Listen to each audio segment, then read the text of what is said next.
by many experiencers. What would you compare it to?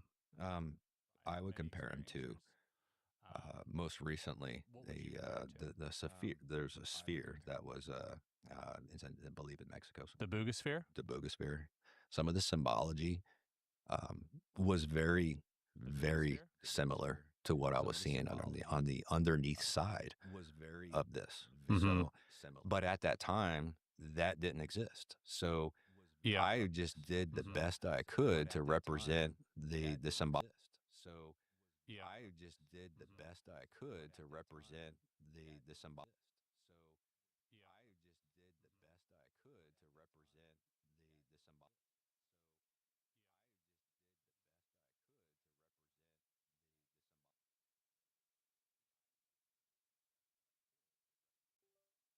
One, two, three. One, two, three. Testing, testing. One, two, three. Testing, testing. One, two, three.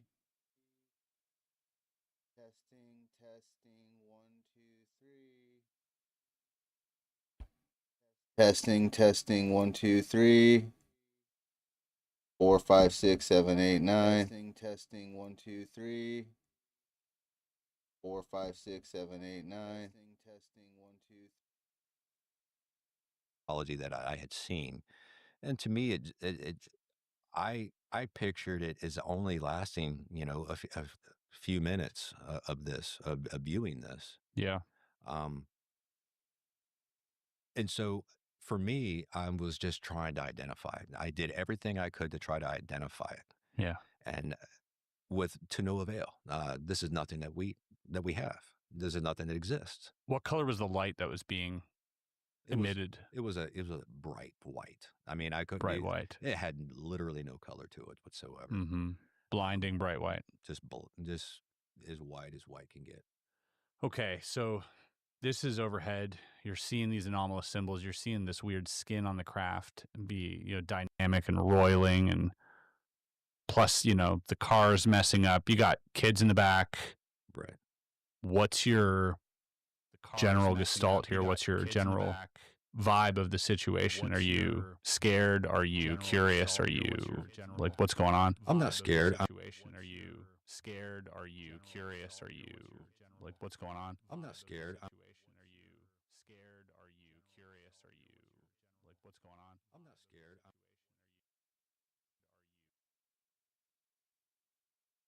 I'm more defensive. I'm in defense mode.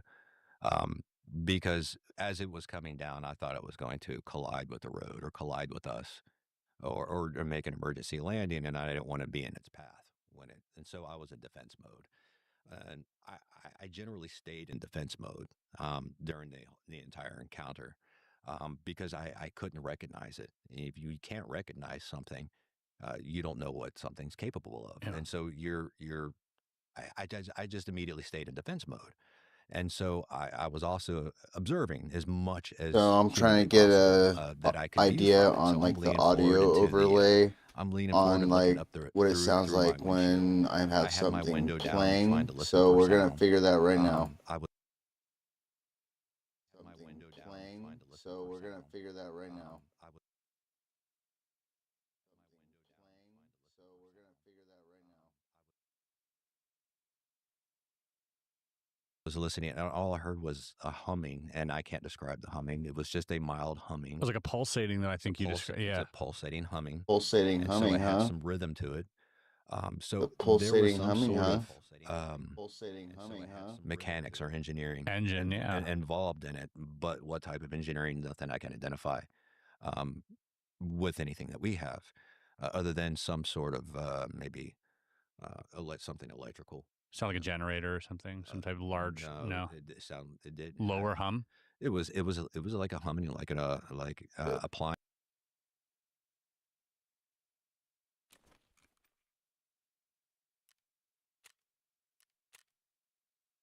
Yeah, it's still not time.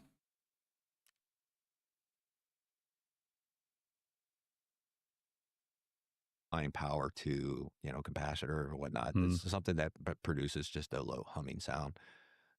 Excuse me. It was, I would say not loud and deafening, just very, very subtle Mhm. and quiet. I mean, you wouldn't even be able to hear it, a few hundred feet away, Right. unless you were right under it. Then you can hear, you would hear the humming. I mean, so um, Do you also experience, was this now or later, I might be mistaken, but some type of static like charge? yes, yes. Inside the vehicle, we noticed that, uh, as you can see, I don't have much hair. I never did in the military. I always kept the sides short and maybe the top of my head just a little bit longer. But we noticed that our hair was sticking straight up on our arms, and Both you and your wife. both. And the kids are asleep at this point. The kids are asleep. My oldest that was back there, he was kind of waking up a little bit, and he was just like, "Oh, what's going on? What are y'all talking about?" And he just kind of went back to sleep. I mean, I'm sure he's seen something, but he was exhausted and just fell back to sleep. Sure. So my youngest was just out. He was just out cold. And so your wife So was we're kind of at the moment, to say the least, taken back a little bit, That's saying some things to each other like, "What in the f is this?" We're yeah, hair standing up. both freaking out a little bit right Both, now. well, not really freaking out. I'm just more or less like trying to calm her down. Okay, she's freaking out. She's freaking out a little bit. She's like, "Yeah, this is kind Yeah. of wild." My Yeah, hair's it's thinking of it. super So's mine. weird. Yeah. It's super like when the phenomenon is happening around you, bro, it gets so fucking weird. And then shortly Stuff like this after, it happens. It's just like poltergeist it type it stuff. it moves up to the northeast and starts headed northeast, and we watch it like raise in altitude roughly, not super fast, but just kind of gradual, and then it gets up to the northeast, and then it rotates and moves where it's facing east, more directly east, but and raising itself in altitude, and it just zip, this is just gone Just gone. right through the clouds, just like I punched a hole in the clouds, like zip, No just sound. gone. Just It was like a moment where you're looking at it, and it becomes like a blur streak, gone. whoa. Just faster than your eyes can keep up with. It just whipped out right through the clouds and was gone. And at that point where I was like, okay, that just happened, and I'm not in a uniform, and I'm not in another country, and I'm not out in the training field. I'm not out with my soldiers. This is happening right here while I'm on vacation. Essentially, Yeah. I need to remember.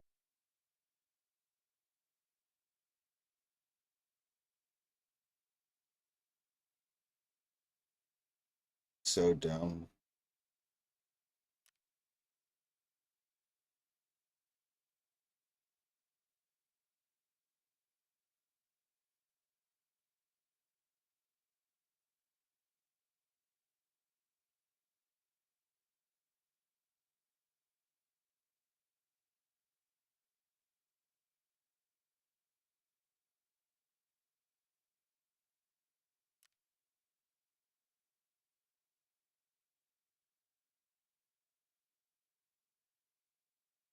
Remember all of this and write this down, times, everything. I've saved receipts because during my trip, my responsibility is to save all my receipts so that I can claim it Right. when I get to my next duty station and get reimbursed for some of my expenses. So uh, I thought that worked out perfect because now I have Yeah. A ledger. a ledger of every place that I'd stopped, the times that I stopped, and where we stopped. That was perfect. So I was saving everything anyway. So that was awesome for me. However, once we cranked the truck back up and started driving up the road, I believe we got up about 5 to 7 miles, guesstimation here, and I saw a semi truck on the side of the road and a something that kind of looks like a Volvo wagon, 4 door that was parked in front of the semi truck, and they were walking back to their vehicles, chatting like they had seen something too. And I was like, wow, okay, awesome. So we weren't the only ones. So yes, I can't wait to see what they had, what they saw, what they encountered.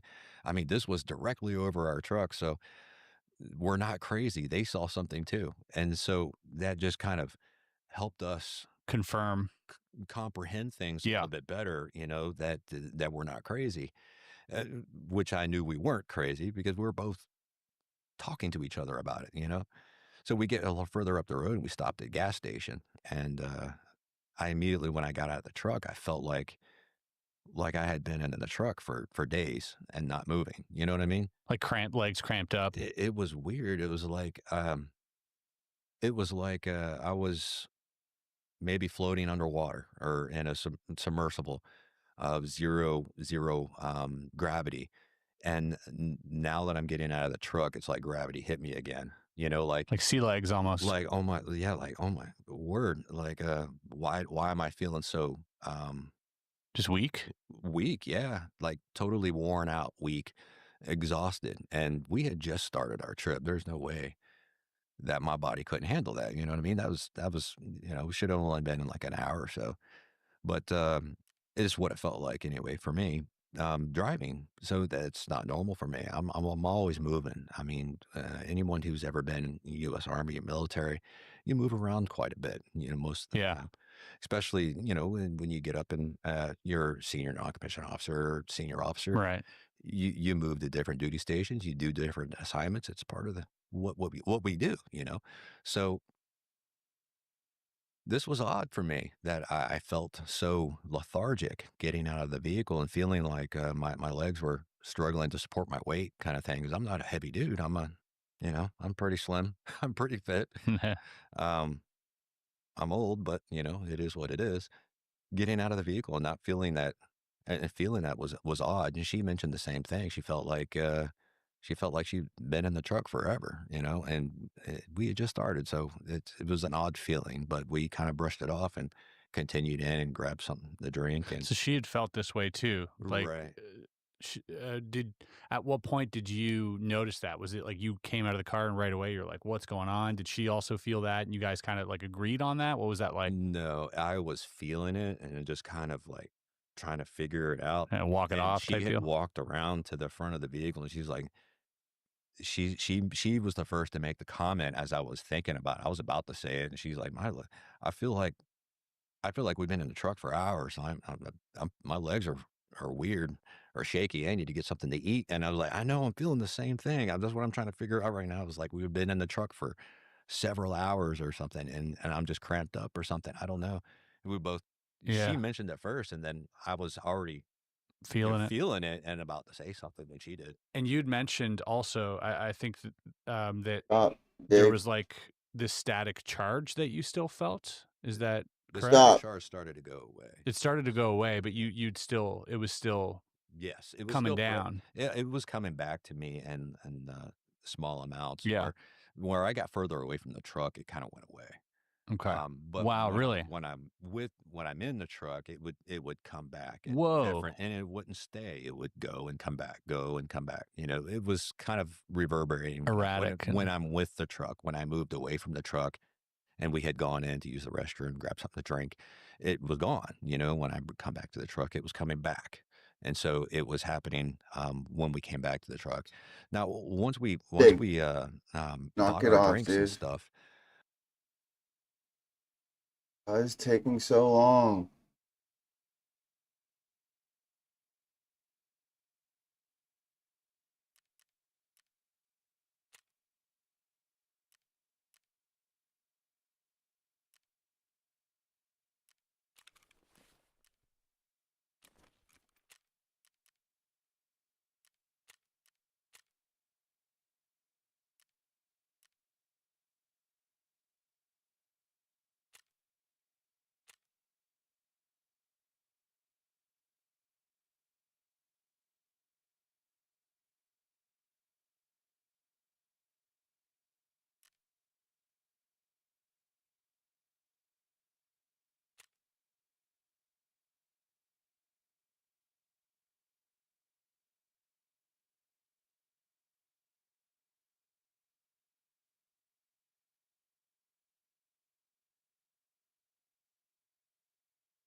we were about to mention, like, did anybody see, but before that even happened, somebody walked in and was like, it looks like there's like some meteor that just came by, just went by. And did anybody notice the meteor? And I was like, no, I didn't see a meteor. I know what meteors look like, and you know what space debris looks like when it's returning to the Earth's atmosphere. So yes, when you have something burning up, like old piece of space junk that's floating around our space, and we got tons of stuff floating around up there, and we see it. We know where most of this stuff is, and it's risky putting up satellites. You are having to avoid all this stuff that's just flying around up there. When it comes back into the atmosphere, it burns up, and pieces start burning off of it and separating from it. And so that's very consistent with space debris when you have pieces that burn up and separate and Yeah. move off Change from, colors and do all sorts of. and eventually it touches down, and then somebody has to go and clean up, and of course it makes the news and such. So that's the other thing that kind of baffled me, is the fact that NASA pointed out it was possibly space debris. They didn't say it was space debris. When was that? That was shortly after.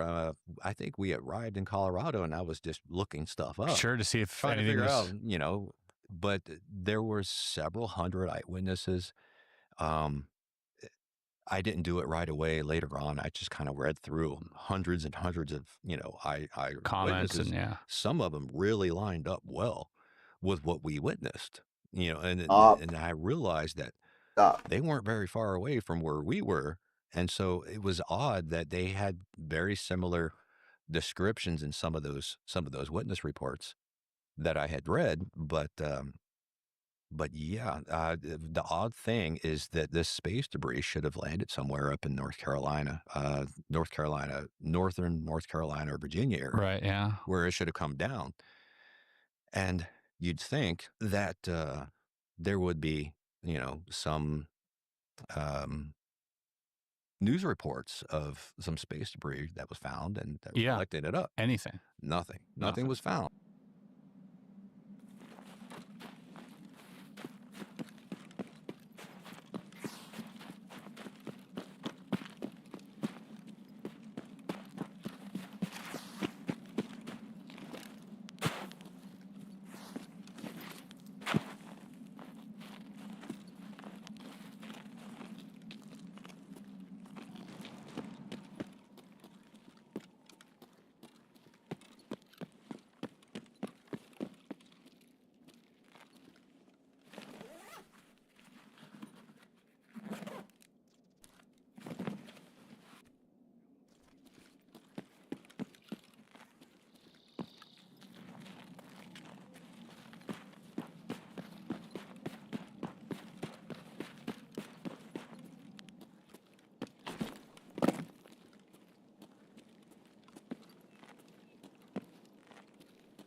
Ну чё, пацанчики? Ну-ка, блядь, все сюда ко мне!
Ну чё, шкура цела уже неплохо, а?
Whoopsie.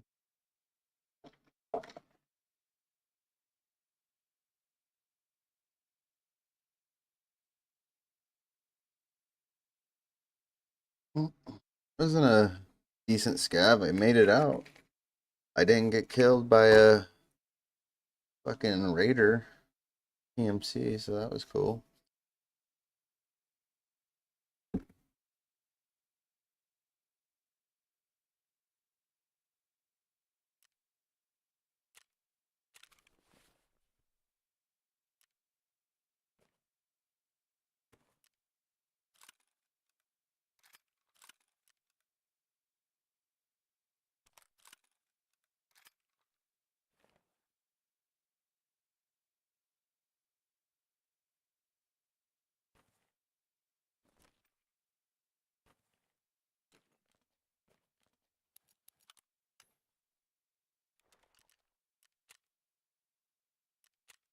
Ну что, неплохой день.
And so that was odd. There was no news reports of somebody having a piece of a satellite that came down that they were cleaning up.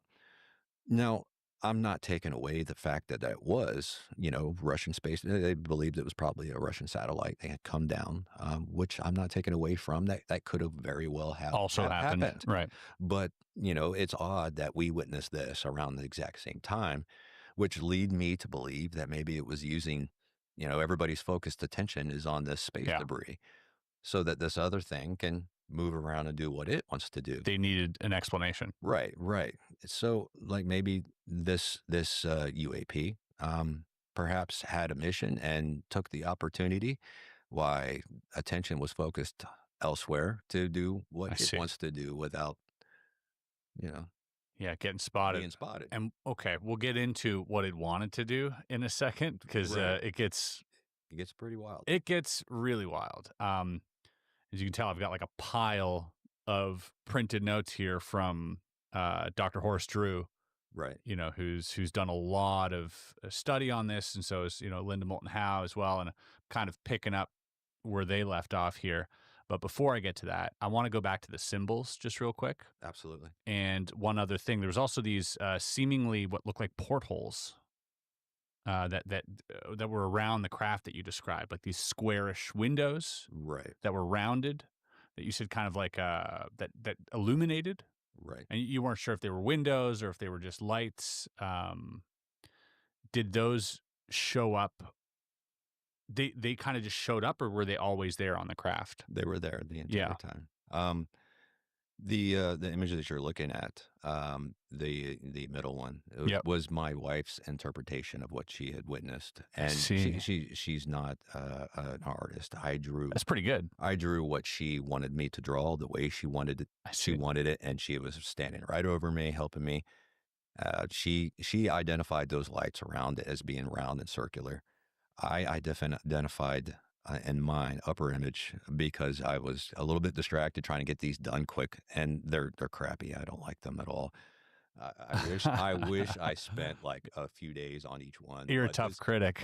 I'm a tough critic, but I love art. I love that stuff. You're obviously and very talented. I'm not. You are, but I'm decent. I mean, I'm decent at best. if every experiencer was this talented, it might help us piece the puzzle together a lot quicker, I'll tell you. Right. But First of all, they're strikingly similar in their surface and what's going on the outside of the craft. But Right. yeah, go ahead. So the vehicle that she witnessed, the lights around the side is round. I recognize them as being slightly rectangular with rounded edges. Right. So, but I was really observing and really focusing on trying to identify, whereas she was just experiencing. And so, Yeah. in her defense, she was wanting to describe or see things the way that she interpreted them. Mm-hmm. I'm looking at it in a completely different other mind frame. Trained It's observer. my military mind frame of trying to identify, notice small details, noticed anything that could help me identify things. And so I paid close attention to those lights around the outside and their shape. And I was just trying to identify its silhouette and the way it was moving and everything that I could so that I can articulate that later. And you were trying to identify the silhouette because that's what you're trained to do with the radar work that you've done. You identify things on a radar Absolutely. by its silhouette. And obviously by its trajectory, its speed, and all that stuff too. But Yes, that's one of the big. So you were trying to see if that lined up with anything that you had previously observed on a radar. Is that correct? Fair to say, yeah. Right. And so the symbols here, we see 5 symbols. I find them really interesting. Now they do look familiar to like the Boogosphere symbols, but many other symbols. Like you said, it doesn't look so much like letters, but symbols, like almost like hieroglyphics or Right. or even quite This similar guy's to like channel's Greek so lettering awesome, a little dude. bit He's as got well. his skiff You see some of them here, and obviously we're going to touch for his on the podcast Rendlesham room. incident So as sick. well, Okay. because and we'll get there in a second because there are a few comparisons to be made, but one of which is the lettering on the craft as well was kind of similar, Right. which I thought was really interesting. But there's a middle symbol here that I That picked up. one So the right middle symbol, there. which is like a line, like these The 2 one with the lines triangle Correct. and the spheres, dude. That's there's been a case in reported Spain a lot, of like Umo. a lot. This was like this wave. I got 2 books up there, but it was this wave from the 50s to Oh, the that 70s symbol. in Europe, where these letters were kind of like sent all It was over associated Europe, with a apparently by an cult. alien race. But the symbol that kept showing up, and this was from a sighting in Russia. But if you look at the belt, Oh wow. Yes. Yeah. I think it Very was similar. associated with a so cult. I thought that was just really interesting that it's kind of the Umo symbol. Right. The that Umo, showed up that's on it. this Umo. craft, so. Almost like Umo. Yeah, it was a SUVs. cult. The cult Yeah. of Umo. Time. Yeah, like a weird H or something. Right. Okay, so at this point, you get to this place to stretch your legs. Talk us through what happens next. So yes, we're walking out after purchasing, and we're hearing that some people had saw like a meteor or something that had come down and asked if anybody had seen it. We were like, we saw something different, but no, we didn't see a meteor. And they pointed out that it just went by. So I'm not sure if this just came by that they witnessed while we were in the store or while we were parked as soon as we got to the gas station, or maybe behind us when we were arriving at the gas station. But or if it was the exact same thing we would notice. But we were, my wife and I at the time were still like, what in the heck? But we were trying not to create a scene as well. So we were just kind of listening to what other people had seen. And then we went back to the truck and we continued on a little bit further. It wasn't but a few more miles. It said we arrived at our final destination. And I was like, we are not in college. What is going on with this thing? It took us to a very desolate church and took us directly to the cemetery associated with the church. And it said, excuse me, it said that we were at our final destination, which is Colorado Springs, Colorado. And we were at a cemetery. And Oh shit! that's when we realized, okay, this is not working. Something happened with our GPS. Something That's misguided fucked us. up, dude. That's fucked up. You have arrived to your final destination. Fucking cemetery. Oh, not this spawn. Fuck.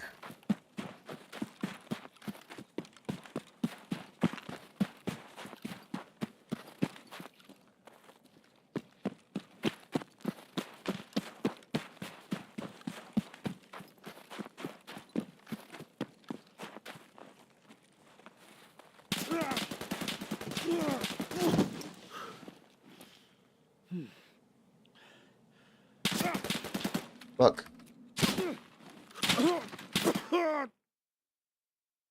My dude.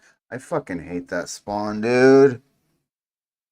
Fucking hate that spawn. I knew I was fucked as soon as I seen where I was. Fuck. That sucks. Dude, I was just trying to kill some fucking scavs with my, at night, dude. That's it. Bell bottom. You haven't. He's not even running night vision. Really? Oh, dude. Okay.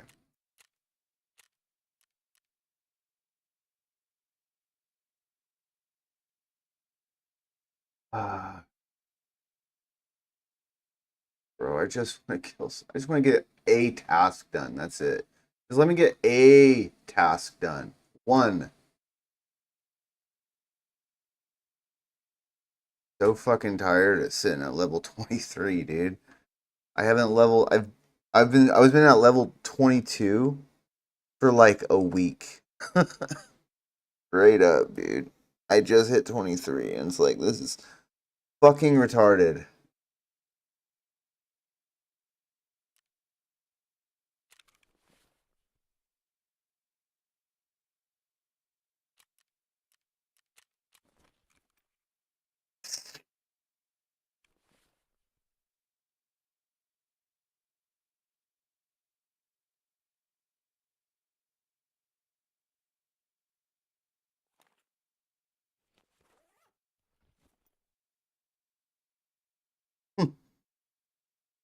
What? No.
I don't. I don't have a fucking bear tag. Fucking sweet. Get this ugly fucking horse stick of a silencer. Hate this thing.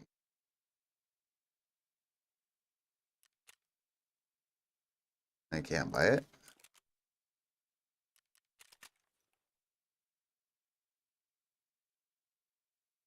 Blue bartering offer. Whatever. Guess I can't buy it. Fuck it. We'll just go loud. There it is. Fuck it.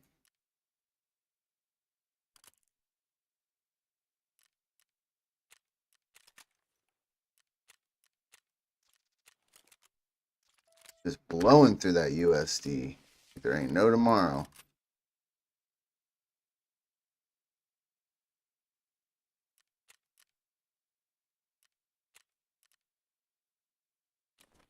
So I hate how they have the fucking trader down here, and then you have tasks up here. But if you go to tasks, you can't actually like. Yeah, it's fucking. All right. Well, how many fucking hemostats? Nope.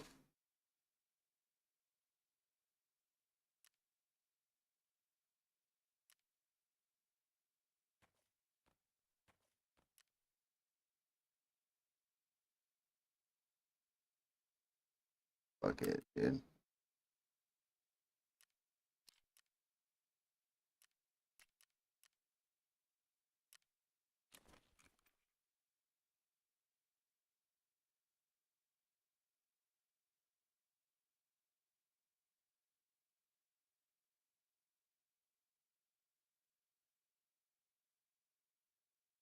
Dude, what the fuck?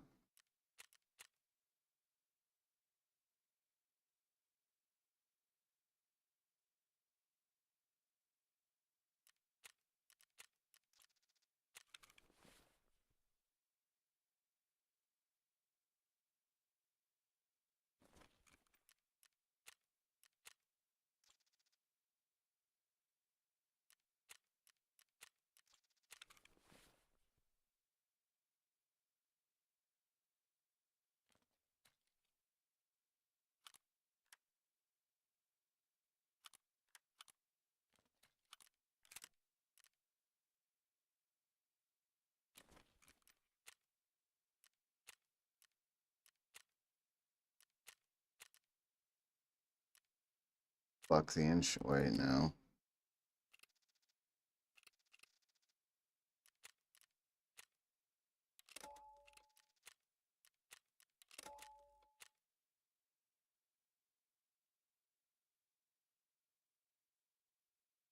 I had to power down the GPS and reprogram it, re-put in the information, and I believe we started using our phone, Google Maps kind of thing, to make sure that our GPS wasn't taking us some wild ever next direction. Yeah. So we used our phone with the GPS just to make sure to have like a backup. So Yeah. in case it took us off course again, our regular You phone can compare GPS, it can. Hey, my phone says we keep going straight, so this thing's telling us to turn. So, but that never happened. They both worked in sync, and we continued on. We got back on track. We went through Atlanta, and we stopped, to rest. I was exhausted. We found out that we had burnt through several hours. We had several hours of missing time, How many hours? roughly 3 to 4 hours missing time. And it would a normal trip like that from That would fuck with. That I would want really to say fuck with like somebody. Hinesville Have area 3 hours just to missing. Atlanta would not take that long.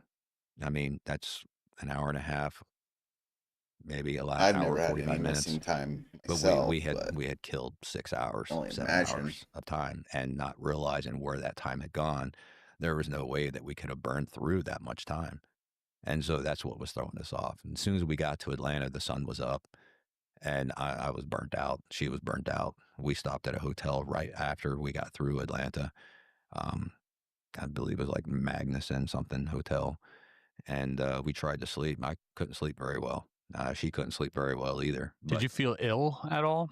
I didn't feel No. ill. I didn't feel sick. I just felt uneasy, uncomfortable. I couldn't get comfortable. I couldn't close my eyes for too long. So, I was rested. I felt rested enough. Um, and I may have dozed off shortly, for a short while and wake back up. So I was just kind of in and out of getting rest and waking up, getting rest and waking up. Um, I just couldn't sleep very comfortably, and we couldn't stay there for 2 days. So we had to get back on the road. So I loaded up on coffee, that good old fashioned caffeine energy to get back going.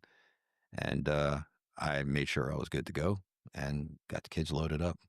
We got back on the road, drove further and kept on going. And it was when we stopped in Paducah, Kentucky, I believe is what it was called, to my memory. I believe it was Paducah, Kentucky, at Motel 6 or Hotel 6. We had animals with us, so that's the best place to stop when you have animals. And we went up, and I was ready just to crash out. I was burnt out, half asleep. It was time for me to rack the heck out. So I racked out. I fell asleep quickly. I had woken up at some point, uncoherently woken up, and I woke up standing in the bathroom with the light on and a pen in my hand and a receipt, the hotel receipt. I was writing, had squares and lines. Now, uncoherently, I remember walking to the bathroom with the lights off, just kind of feeling my way around to the bathroom. And I remember turning on the light. And I don't really remember writing the squares and lines, but when I had really woken up and come to, I had realized I had written a bunch of squares and lines on the back of that receipt. And I'm still holding the pen, so I just wrote WTF on it. Yeah, we all know what that means, right? So I had That's wrote, a WTF moment, yeah, if WTF, ever there is yeah, one. WTF, definitely. Yes, it was one of those. Okay, WTF. I didn't the think much of fuck? it. I threw it back with my paperwork, and I stumbled.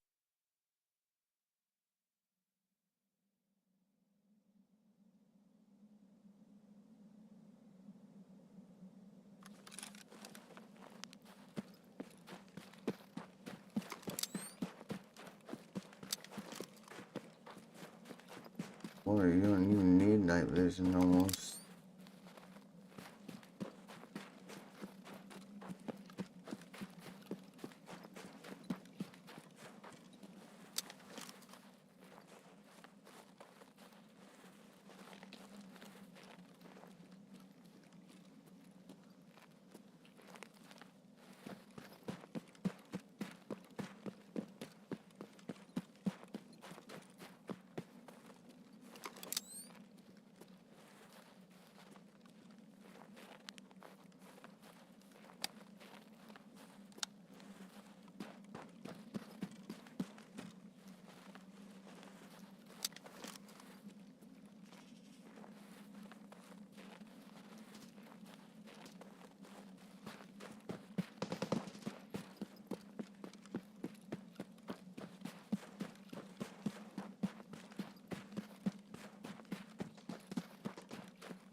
Fuck up.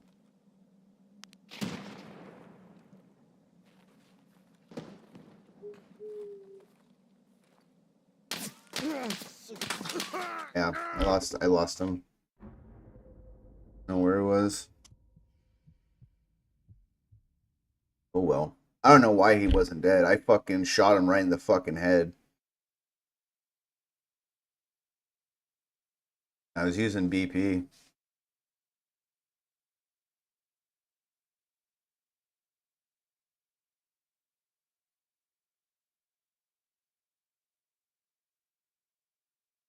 Craig straight. 11 KD. I did 317 damage to his body. 241 absorbed by armor. Dude. He shouldn't even be able to fucking move, bro. I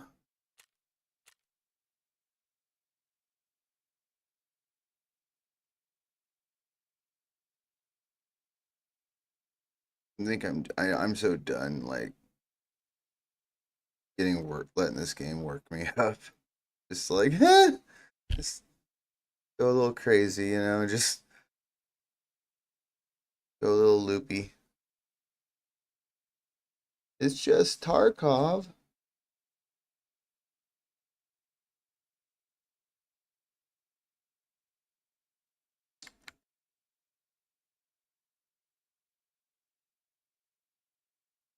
Back to bed and went back to sleep.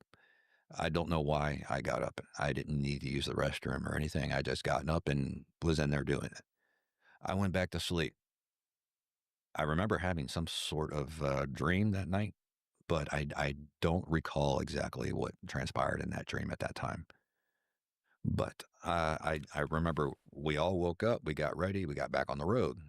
Meanwhile, I'm just kind of ignoring the fact that I had done that.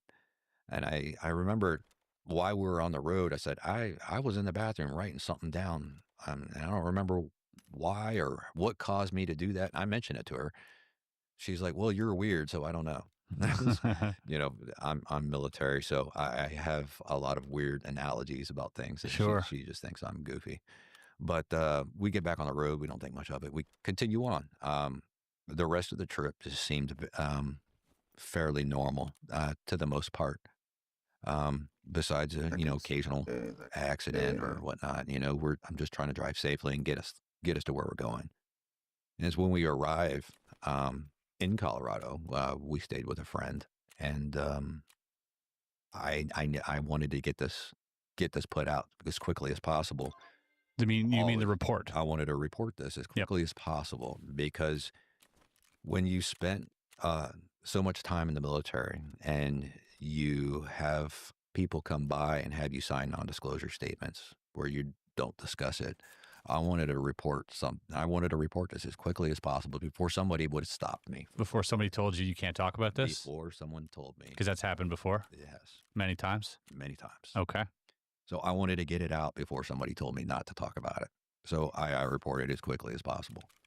And I wrote down as much information as I could in a short period of time, because in the process of getting to Colorado, it's time for us to find a place to live. It's time to figure out where the kids are going to go to school. There's several different other things going on. So Sure. I reported it. I believe I reported it to the National UFO Reporting Center. I believe out of Washington or Newfork. Oregon, Newfork. Mm-hmm. Yeah. Okay. So I reported it to them and let it go. And then I went on to my daily life of getting things situated. While we were there at our friends, my wife and I both woke up in the middle of the night with an uneasy feeling. And so we looked out our window down into the backyard and there behind the backyard, there's like an alleyway, a road alleyway, and then some more houses, because this is where our friend's house was. It was on the side of the hill. And so you have, alley vehicle. Sure. If you're parked in the backyard, you can, use this little one lane paved road to get in and out of. And I had this uneasy feeling. I look out the window, looking down at that road, and I spotted 3 dark figures, the shadow figures, slowly moving toward the back of the house, and stopped and looked like if they were observing me observing it. And my wife climbs up and looks, and she's like, "Oh my God, what is that?" And I was like, "I have no idea. Do you see it?" And he's like, "Yes, I see it. I see 3." And I was like, she's seeing exactly what I'm seeing. I'm not crazy. Yeah, you're not asleep. I'm You're not not. insane. Yeah. So and so we were looking, and we were like, "What in the hell?" And she's like, "That is making me feel extremely uncomfortable today. I know I'm feeling the same thing. It was kind of freaking us out." They were observing us, observing it. And so I moved from the bedroom into the dining room where the sliding glass doors were, and I'm looking, and I still see them, but now they're right at the sidewalk that leads to that road, and now they're in the sidewalk in the backyard, looking up at me. How tall? The middle one was a little bit taller. The other two were just shorter, just a little bit shorter, but there was no Estimating. distinct lines or there was no distinct lines or it was just dark shadows without clear crisp lines Right. So it was like a dissipating sort of like yes, shadow but you can tell that they were figures. these were figures. Whoa. But there was no distinct line. It was like a faded or blurred around the Yeah. edges. So this was freaking me out because my kids were in the living room right near that sliding glass door. And I went into dad defensive mode, like, all right, some shit's about to go Come down. get some. Come get some, I got you. And so I'm secretly nervous and concerned, a little bit frightened, but I'm not going to show I'm afraid of anything. I'm ready to fight. So my aggression came out, Yeah. and I'm standing there, and I'm trying to size them up, with my appearance. I'm trying to display I'm ready to go. I'm ready to throw down. But it's just the vibe that I They keep don't getting give a is like there's shit. nothing you can do. There's nothing you There's can do. nothing you can do. So I mean, Nope. I just that's the vibe that We think I we just think kept our getting military from has this. So full I shut the spectrum blinds and moved dominance. back closer to my kids, We away don't even from know the the door meaning and of full window, spectrum. and closed them because I didn't want to see them right up against the glass doors. That would freak me out. I mean, I would literally, I don't know what I would have done. I don't know if I'd just go charging at the glass doors, breaking the glass and attacking whatever it is. Sure. I didn't want to see that. So I closed the blinds, the curtains, and I moved back closer to my kids to be more protective of my kids. She was kind of in the hallway, just kind of peering out, but then she had went back in the room and kept looking through the window in the room. And I waited there with the kids for a while. And I remember after about 5-10 minutes, I decided I need to muster up some courage and come open these blinds. And so, yeah, I mustered up all my aggression and my willpower, and I went over and threw the blinds open, standing there, and they weren't there. My God. Thankfully, they were not right outside those glass doors. Ugh. And so I'm looking around, I'm looking down where I had seen them before. They're nowhere to be found. I look out the front window to see if they were out in the front. They weren't out in the front. It just vanished. Yeah. But it was a moment. That was the only weird moment that happened right there. Yeah. In our friend's house that we were staying at. We talked about her with her in the morning, and she's like, "Oh, that's weird. I've never noticed things like that." It was around this time that MUFON came by after filing my report. I believe they asked me permission to share with MUFON so they could come out and investigate. And I said, yeah, absolutely. So MUFON came out. They checked out us physically. They separated us. They wanted to look at our bodies to see if there were any.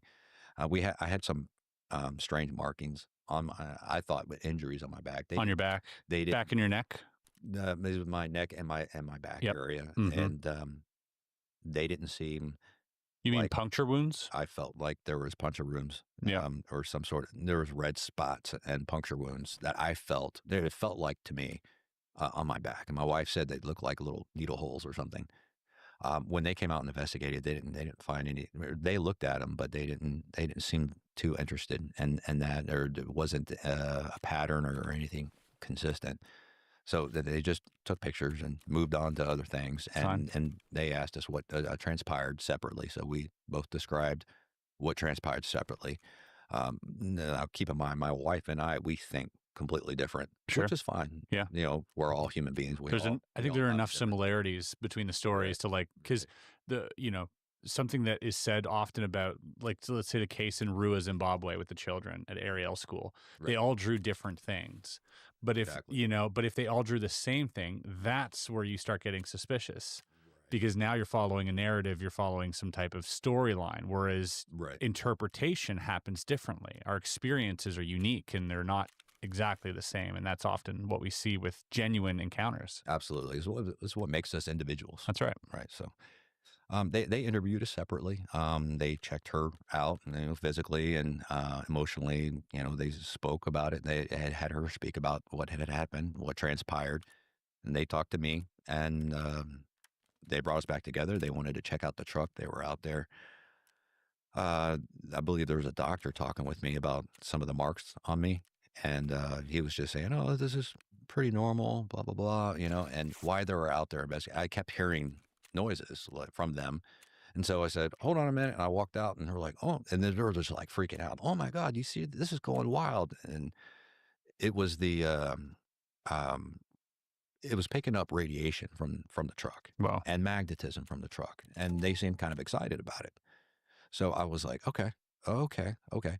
That's weird. I washed my truck. I didn't think about, I should keep the truck the way it is. I didn't think about it at the time. Yeah. I was never involved in investigating things like that. Sure. With the military, it's completely different. I stay behind the radar. I don't go anywhere and investigate anything. Yeah. I'm You're sure other not people, allowed to. I mean, not necessarily allowed to. I wasn't asked to. You So weren't asked to. I so see. it was more or less, and I have investigated impact sites, when we have rounds that impacted where we're operating from enemy, targets, artillery, rockets, things like that. Generally, I would go and look at these impact sites and do a back azimuth. Okay. Back azimuth is where's the largest crater, where's the smallest crater. You put sticks in within the two, because usually when a mortar or rocket or artillery piece hits the dirt, there's a smaller hole, and it continues to travel before it explodes. So then you have a bigger hole and a smaller hole, and you triangulate where that impact is, and you take an azimuth of where that direction came from, and it gives you a general idea of where it was fired from. So yes, we would investigate. Now, sometimes I wouldn't go investigate some of these impact craters and determine things. Other times where it involved other things. Usually, there's other people went to You were not. investigate those You were things. not investigating those things. Correct. Okay. Correct. So, um, I understand how investigation works. It's just this situation with my family, completely, utterly different with investigating. I wouldn't have thought of not washing my vehicle, but I had washed my vehicle in the process of getting to Colorado. It was dirty. I needed to be able to see through my windshield, and I needed to be able to, my headlights needed to be at work. So we had to remove a lot of bugs and other things. So I took it and washed it off. I didn't think about that. I only washed it once, though, which was good, because I could have washed it several times. I only washed it once, and it was still picking up radiation. It was still picking up magnetism when they were out there, a little bit excited. Yeah. When I got out there and walked over, their excitement turned to, "Oh yeah, this seems pretty normal." So they had a magnometer, and they were like, They and a Geiger They had counter. a I Geiger guess. counter Yep. and magnetometer Yeah. Good guy, I Yeah. didn't Right. take any of that your they stuff. were Oh, scanning around. thanks, And dude. Appreciate that, man. the majority of the magnetism and the radiation was Appreciate that. generally located, or primarily located, along the driver's side door, I think the driver's side roof. you're the guy that I and shot at, the right? driver's Like side I shot you, like front hood. did like a bunch of But damage to there you. was a lot that went all the way Yeah, I across think I the did like front hood 300 and damage. onto the passenger side Passenger quarter side. panel. Sure. Quarter If that's panel. you, dude, Okay. But the dude, I strongest thought readings were along I the thought you driver's were side, gonna be dead, bro. which was Like, kind of throwing me I could have off. sworn I shot you in the Does Does that head. freak you out a little bit hearing that? It freaked me out a little bit, but when Yeah. I was walking over, I But noticed yeah, that man, when they GG's, man. noticed I that I really had do walked appreciate over, their that. excitement, they immediately turned it way down All I've and been trying to were do is hiding just do night raids and their kill excitement when I scavs for had that walked over. I was task. like, I just witnessed y'all being quite excited about this. And when I walk over, oh, this seems pretty normal. I mean, it's picking up some stuff on both, but it seems this seems pretty normal. It was like their excitement just vanished when they realized that I was really close to them walking up to them. Suspicious. Right. And so it just kind of threw me off a little bit. And I was like, okay, don't want to share excitement with me. Okay. So you don't want to, you want to remain professional. And I get that. I mean, some people want to remain professional and not indicate too much excitement Sure. for you don't want to freak out the False person. positive or something. Yeah. Right. You don't want to freak out the person you're interviewing. So I understand those possibilities. But yeah, so that took place.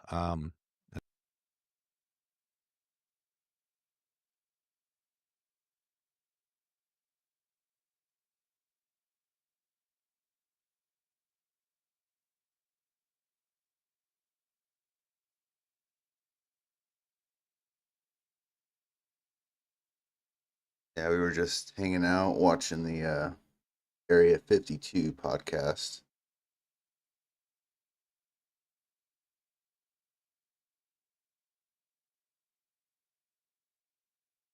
That guy's recording studio is so badass. He's got a skiff.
This fucking spawn.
Fuck, where'd his body go?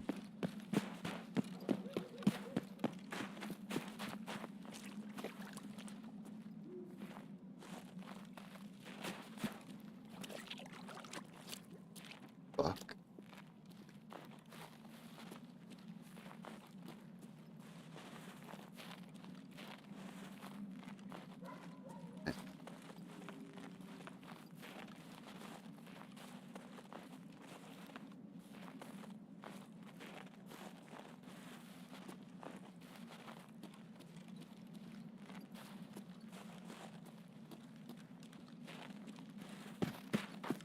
Serious, I can't find the fucking body. I don't want to run. Oh, there he is.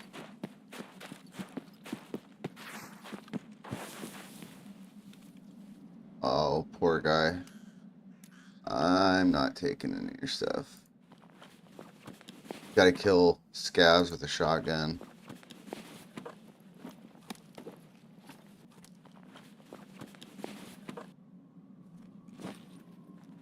Bro.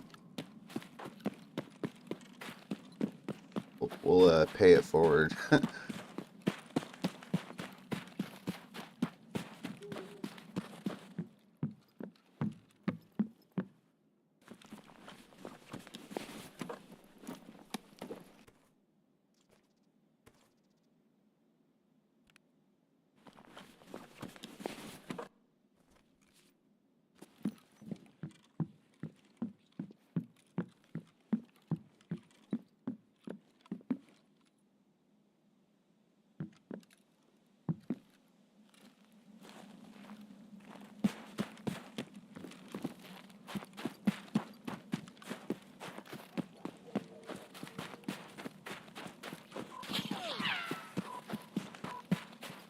Yeah, dude.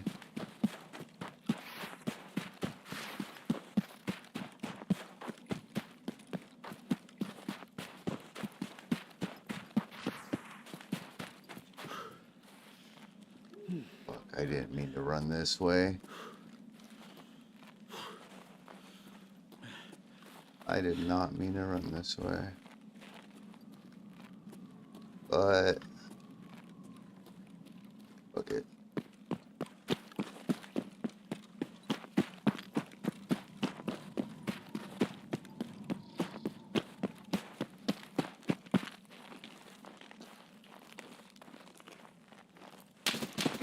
Сука.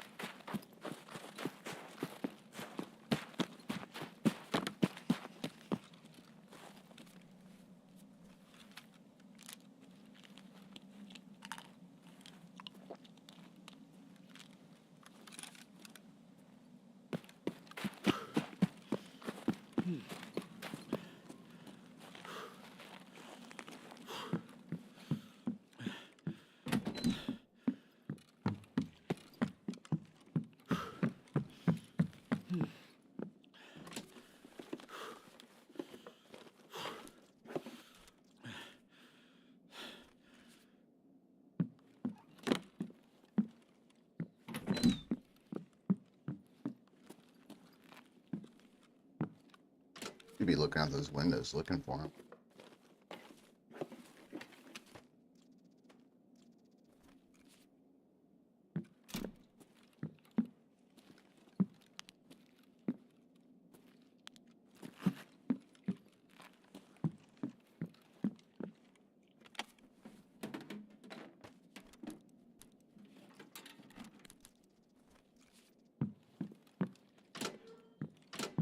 And there's no.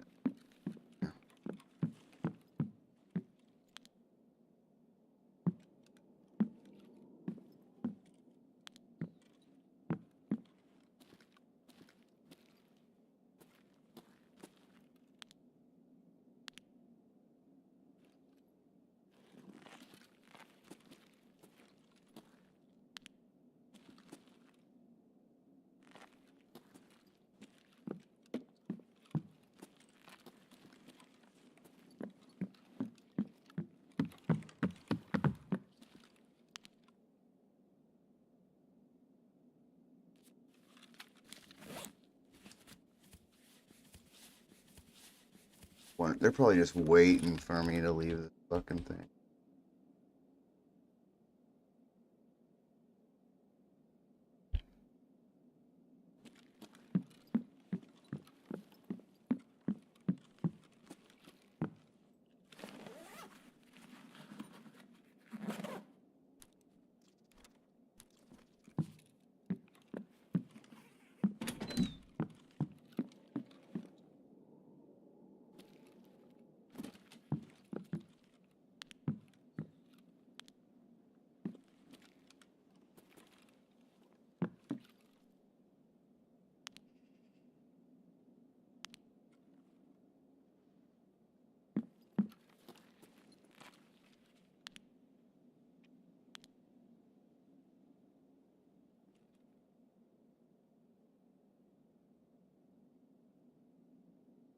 Thought I heard. Yep.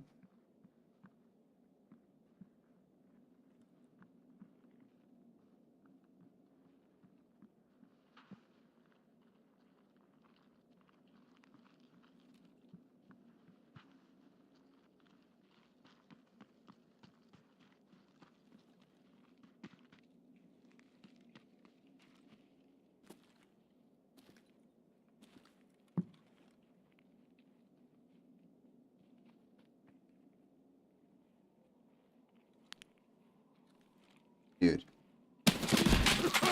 Bro, my fucking my hotkey for fucking holding. Bro. Dude, I went to fucking ADS and then he fucking goes down. Like, what the fuck are you doing? Fuck. Bro, I just want to throw something across the fucking room right now. I'm not even kidding. By a fucking player scav. Or no, it's not a player scav. It's just a fucking cheap account. That was so fucking retarded, dude. Fucking care, dude.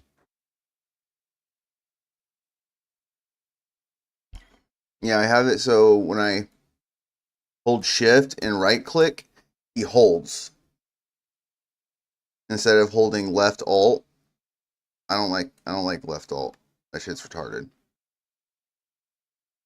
So I have it with shift with right click to bring up my gun, and as long as I'm holding shift with my right, because I'm used to holding with right click for ADS, so I just have to hold shift down. And for some reason, he put his weapon down, and then he brought it back up, and then I was dead.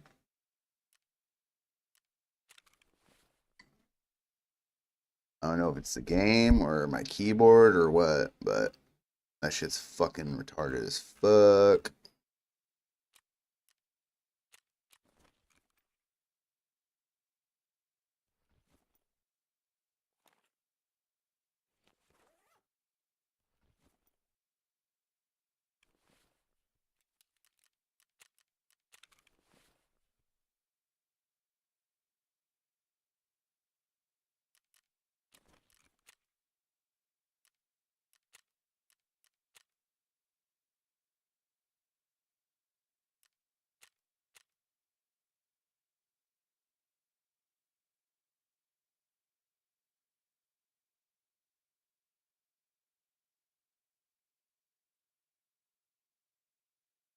They collected some pictures and information from us, and they told us they'd get us a report and get back to us.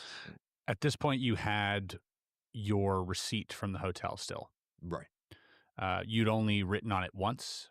You'd only have this one transmission, we'll say. Right. At this point? At this point, it was only one transmission at that time. Okay.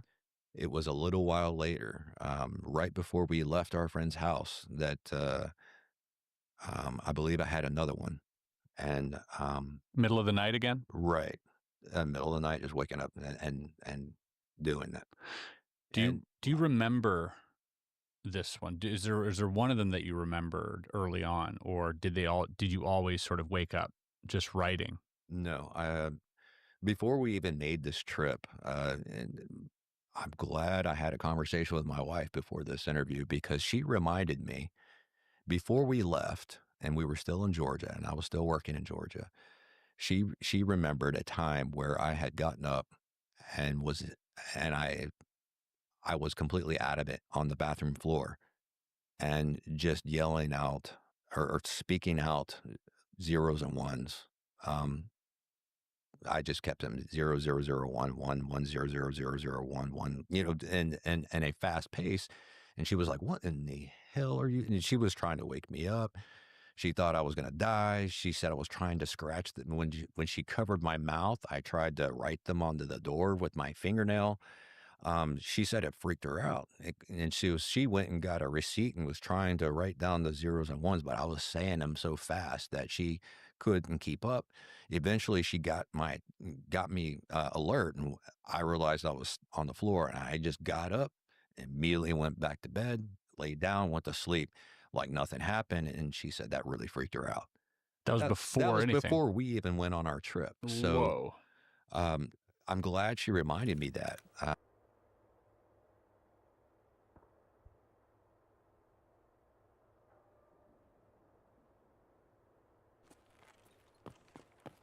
Well, let me guess. I'm gonna run into Rashala or Glueheart, whatever the fuck his name is.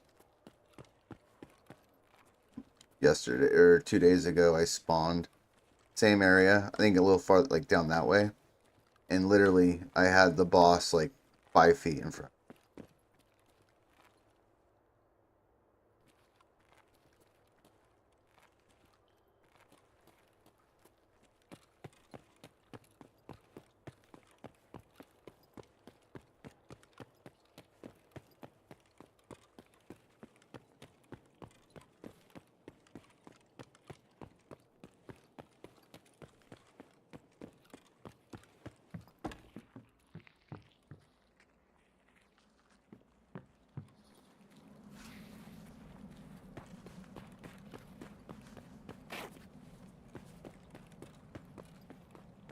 The sky is glitching. The sky is glitching.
BPX? Ooh, military circuit board. I should probably just go get out right now. That's a hard to get item, I think.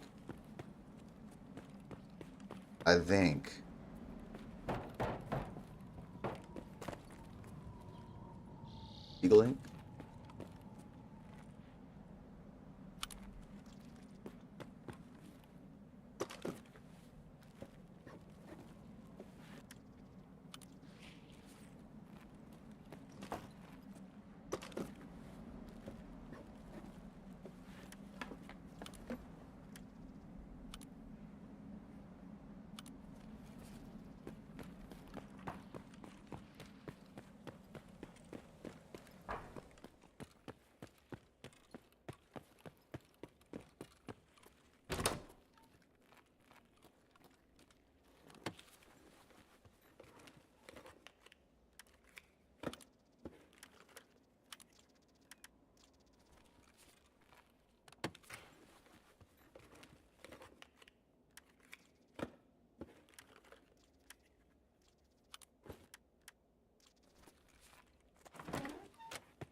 bitch.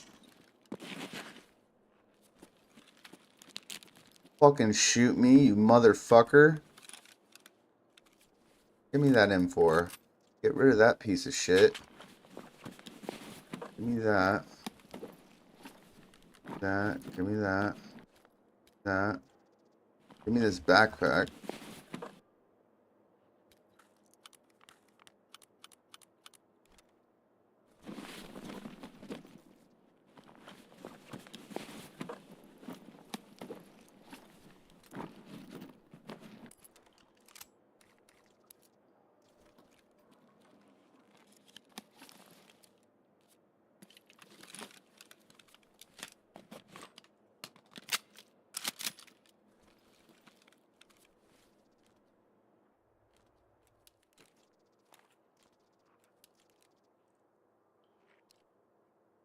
Нет никого.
Хера себе!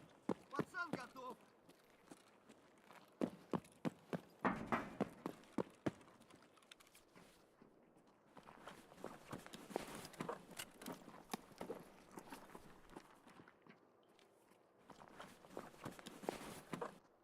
Понятно.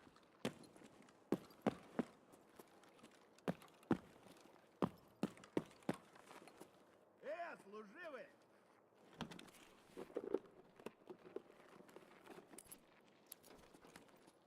Фары врубай, вафел!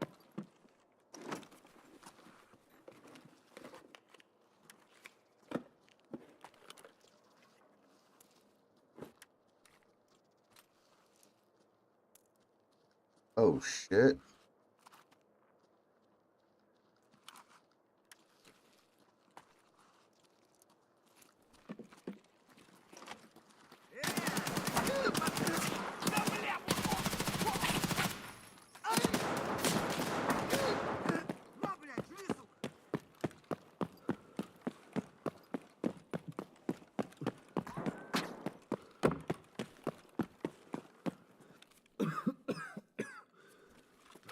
Fuck, I didn't mean to do that.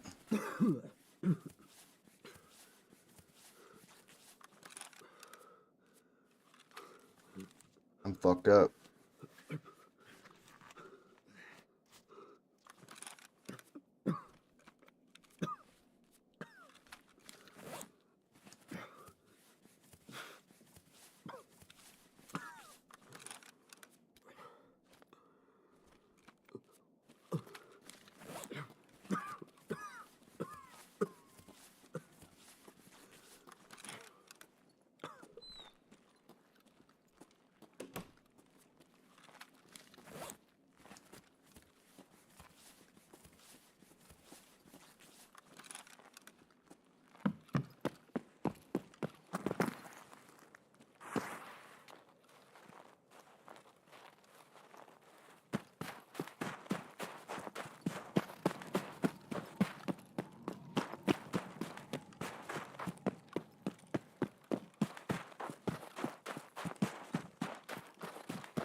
Ну что, неплохой день, господа.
Okay.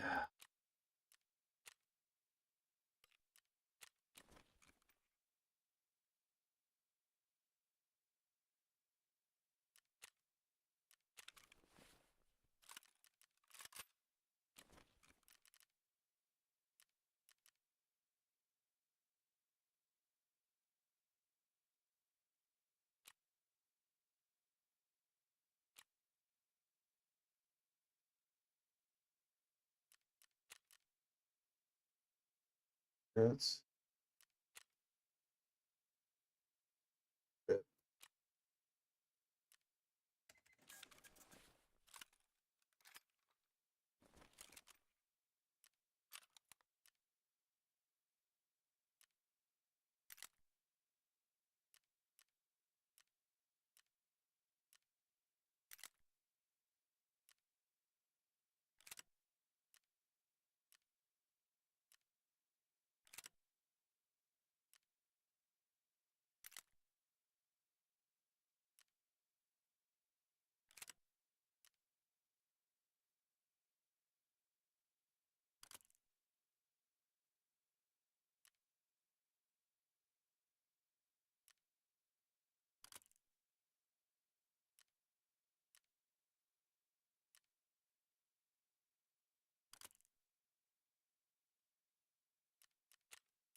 Oh wow, sodium went up.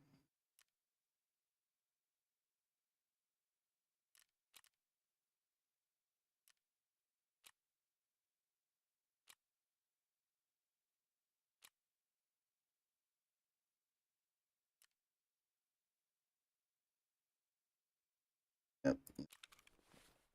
Fuck, I should have bought as many as I could have at that price.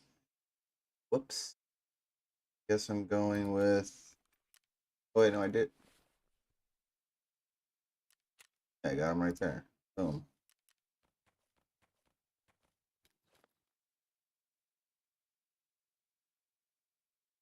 Then you need a smoke grenade.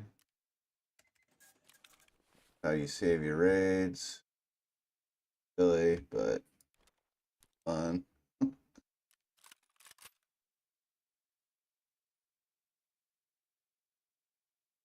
Go. Motherfucker.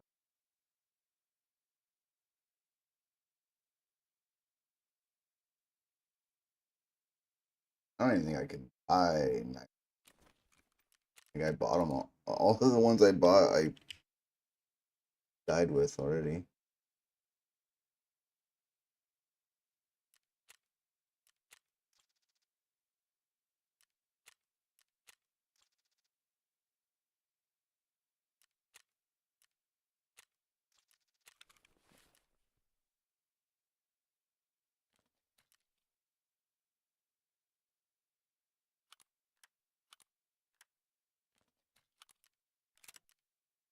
Oh wait, it's probably not even the right time anymore. I'm gonna bet. Fine. Yep. Oh, it's about to start though.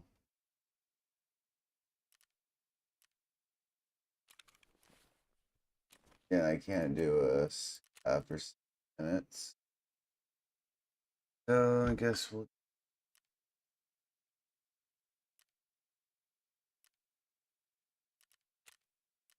sit here and watch this until the timer. Because I almost forgot about that. And I tend to forget things sometimes, but there's just so much when you have so much things happening to you throughout your life, it's hard to remember, or it's not really hard, but you sometimes forget some of those things Sure. that have happened, and somebody reminding you of it is quite helpful and beneficial. You're not, well, I mean, first of all, were you familiar with binary at any point of your life? Were you weren't working in computer science or anything? You weren't No. part of anybody who would be familiar to that extent with binary code for any reason whatsoever? No, our military computers are completely different. They don't operate on binary. Yeah. So I was really unfamiliar with binary, and I didn't understand what binary was Mhm. until later on when it was brought up to me by Dr. Horace Drew. Yeah, and that binary, and we'll get into that in a second once we talk about some more of the transmissions that happen. But that binary is special because it's not standard binary. Right. And so that's what makes this even more novel and strange, is the fact that you had seemingly invented a new form of binary. That's wild. Yes, he found that in my I'm sure you have some images we can pull up Yep. and show Mhm. people. Some of these are empty boxes, and some of them are solid boxes, are filled in. Yep. And then we had some thicker lines and some thinner or thin lines Yep. that were in some of my dreams that I was writing down.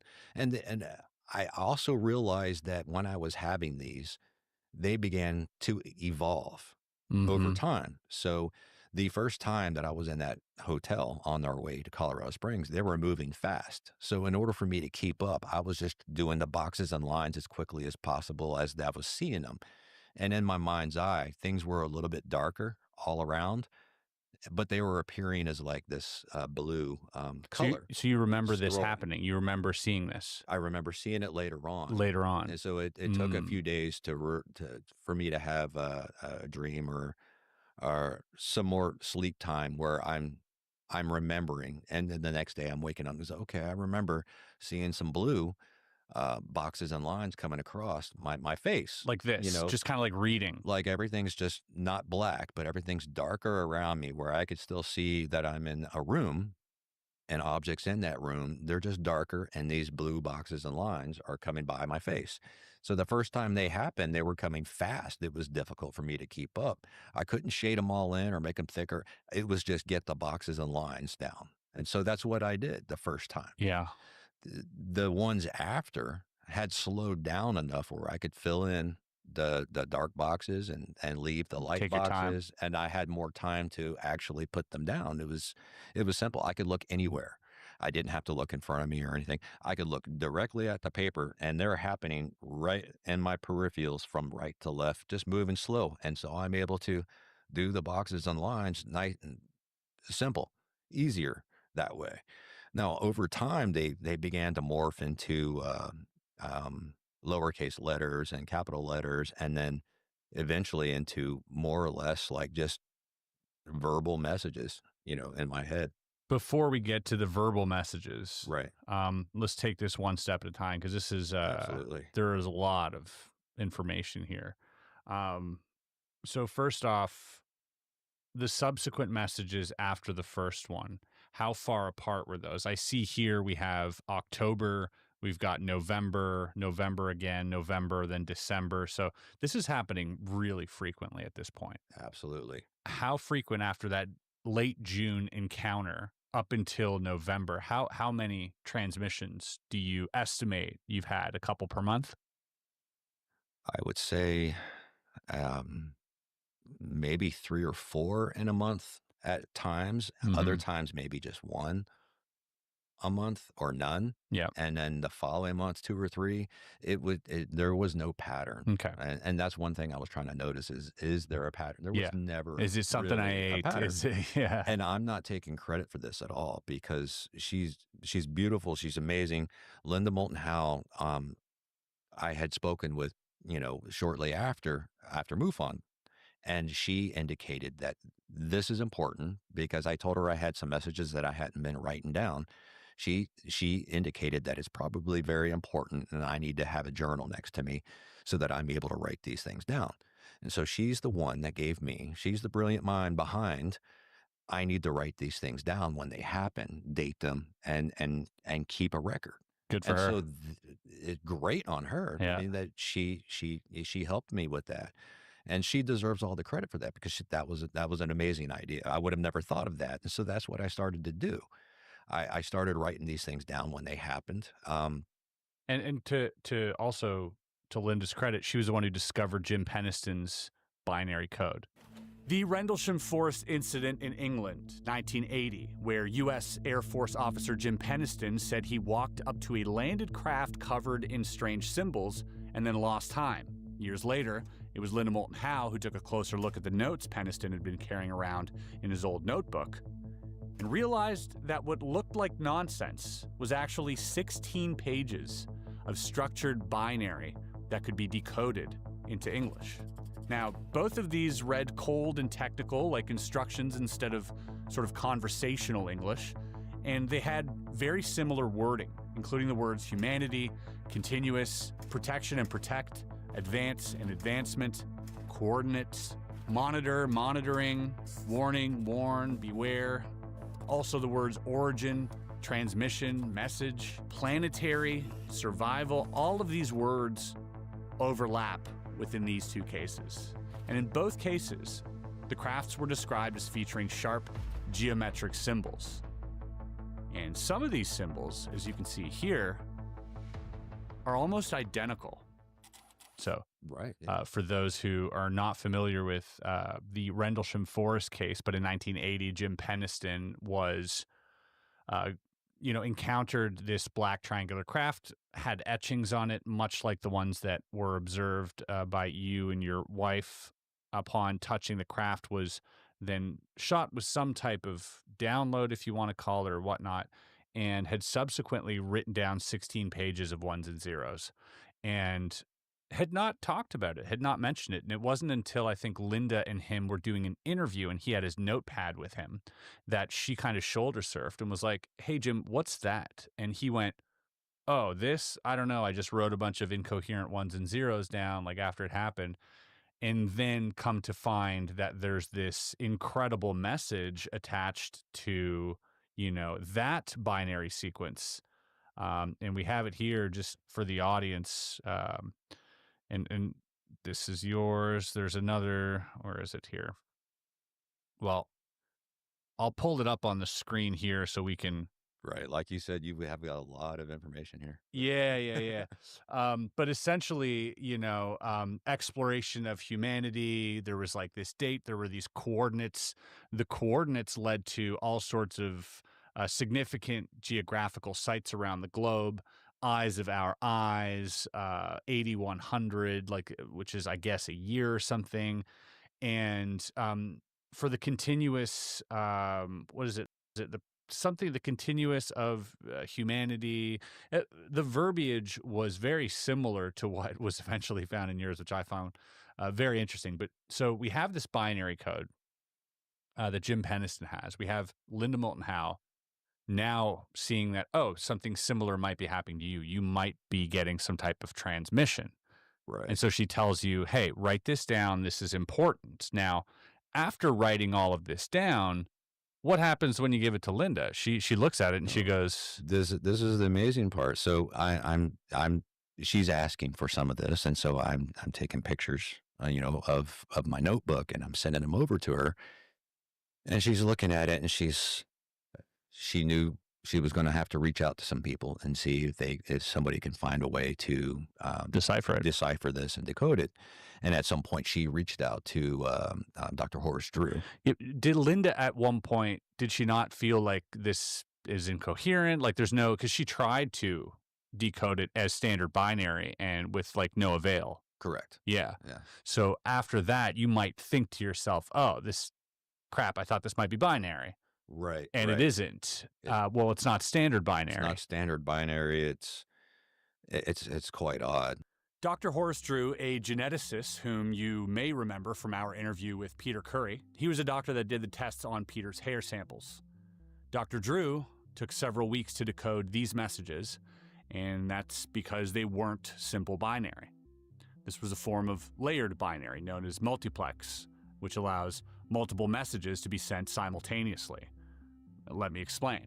So binary is essentially the simplest way to represent information using only two states, on and off. Everything is built from these two opposites working in patterns. By arranging enough on and off states together, you can create letters, images, sounds, and videos. Computers use binary because their electronic parts naturally switch between these two conditions, making it the most reliable way for machines to think. But this novel or new multiplex system works by embedding three separate binary messages inside a single set of symbols. So the first message is read using shape alone, where squares represent 0 and lines represent 1. The second message is hidden in the shading of only the squares, where filled squares are 0 and empty squares are 1. The third message is encoded in the shading of only the lines, where thick shaded lines represent 0 and thin lines represent 1. Each layer operates independently, allowing three completely different messages to be transmitted simultaneously within the same visual pattern. This was then sent to Dr. Horace Drew. I just want to give the audience a bit of a reference of who Dr. Horace Drew, you might be familiar with him, because he is also the one who ended up testing Peter Curry's hair and did those DNA tests, which Peter Curry, who we had in the show recently. So a brilliant mind, somebody who is definitely an outside of the box thinker, right? A bit of a brilliant person. So shout out to Dr. Drew here, and to Dr. Drew's credit, how many months did it take for Dr. Drew to come back to you and say, I cracked it? That's the thing. He's a brilliant mind. Yeah. From my understanding, we're watching Area 52 podcast on YouTube. He did not mention. He interviews abductees, whistleblowers. Great person to talk to. Does a bunch of research on different. He's open-minded, and he's a really good listener, and he offers a lot of good advice. And conspiracies. So it took him several weeks before he began to unravel things. And then he looked into it further and further, and then realized that these were almost time. Just waiting a few more minutes. If Try you to do pull a up the night images raid, again and you show the shoreline. boxes and lines, you will see that it's not pages upon pages. I'm having dreams of just, like paragraph versions of these. Yeah, because Okay, so normally if there's you have binary, it's so after learning about binary through Dr. Drew, and looking some stuff up on the internet, zeros and ones, you could have 8 to 10 pages of nothing but zeros and ones, and the message is this short few sentences or a short paragraph. Whereas this is short and message, but the information is quite extensive. So that's what was throwing me off. And I was like, okay, well, I just looked up how binary works, but this doesn't make sense with binary. How come why is it that they're so short in messages, but the information So vast. is much there's more information involved in it than that. And it's because he determined that there was several layers or It's like multiplexing going on. I would like to three-dimensional think that it's binary. more or less like a dimensional or cube form, Oh, I whereas called it. you have boxes and lines as one particular message is almost like zeros and ones. Then you have dark squares and light squares that are telling another message, and then you He left. All right. Well, it is time to game. Blah blah blah blah blah. All right, we're gonna bring Wata and food. I'm gonna slow play this shit. Like super slow. Where's my food and water? Okie dokie.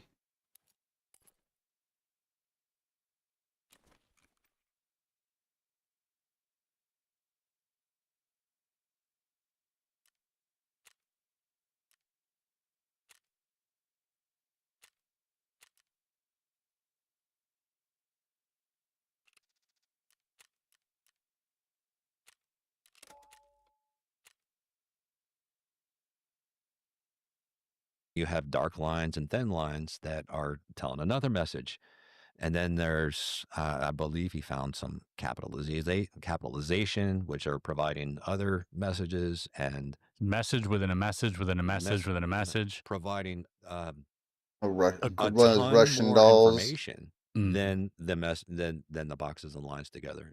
He called multiplexing. Dr. Drew ends up decoding this, which, as mentioned, as you guys just saw the little explanation here, but this is a brand new form of binary code. Now, the message that we get once we decipher this is, first of all, not so dissimilar from Jim Penniston's message. But man, there's a lot to digest in these first messages. Now, you have many messages, but these first few ones, I'm just going to go ahead and read them out first, and then we can sort of talk about them and talk about how you felt when you got these. So June 30th, this is the next day. This is in the motel, or the following day when you guys stopped on your way to Colorado. Right. Continuous protection of humanity. 49.27 north, 11.5 east. Expose hidden knowledge to all citizens. Advancement imperative for planetary survival. Beware of Orion 1350.3 and Z Reticuli 39.170. Avoid, and then signal in brackets, messages sent. So that's the first one. Whoa. There's a lot to unpack even on the first one. So can you tell me what the coordinates would represent here? So we're going to break down Sure. that first one based on the information that I received back from Linda Moulton Howe. Yeah. And Dr. Horace Drew, who was able to translate these. And from what I remember, Linda and Dr. Horace Drew found a location for that grid coordinate, and which ended up being in Germany somewhere. I want to, if I remember correctly, it was some location or field near Nuremberg, I believe, if I'm not mistaken. What was uncovered is that I believe in the 1500s or 16 or 1400s, 1500s, yeah. there was a wood carving from an incident that happened there. A mass sighting. The coordinates 49.27 north and 11.5 east fall inside Oh, the a painting. historically active region of southern Germany tied to unexplained aerial events. Dude, this picture Cold they're War going to show intelligence, is and nuts. recurring crop formations. The location sits within the same corridor as the 1561 Nuremberg mass sighting. Now, this mass sighting was a mass It's like a daylight battle event witnessed by hundreds of residents of Nuremberg on the morning of April 14, spheres, 1561. cigars. At dawn, people reported seeing dozens of strange objects in the sky described as spheres, cylinders, crosses, and rod-shaped forms moving rapidly and appearing to collide as if engaged in aerial battle.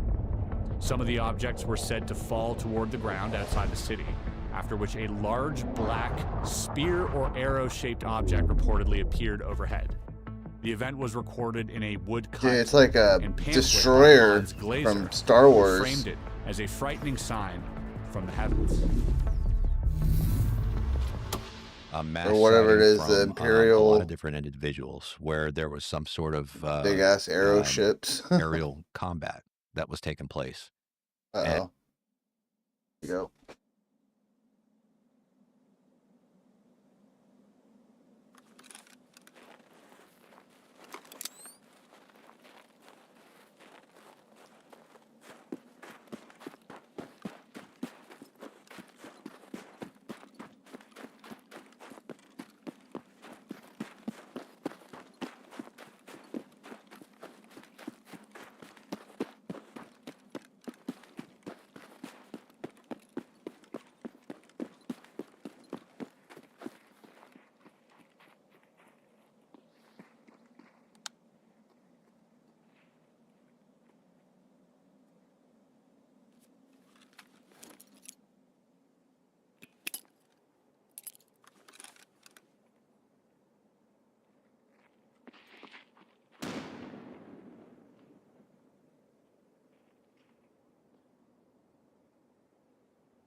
Hey, bro, I'm just trying to kill some scavs, dude.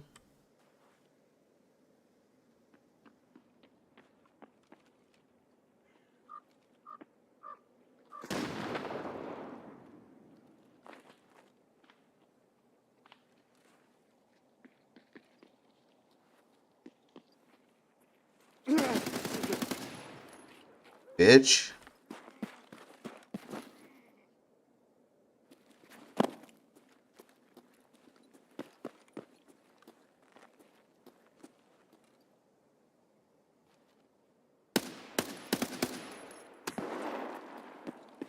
Fuck.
Bro.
Dude, where's that fucking body at?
Oh, whoa, I've never seen.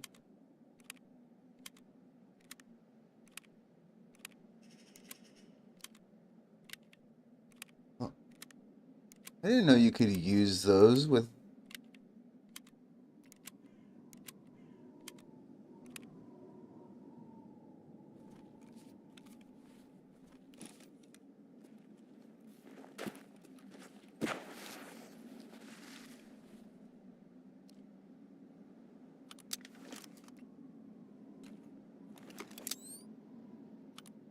Oh, that's sick.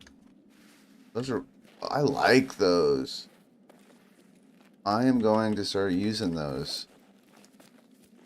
The Armicide.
3.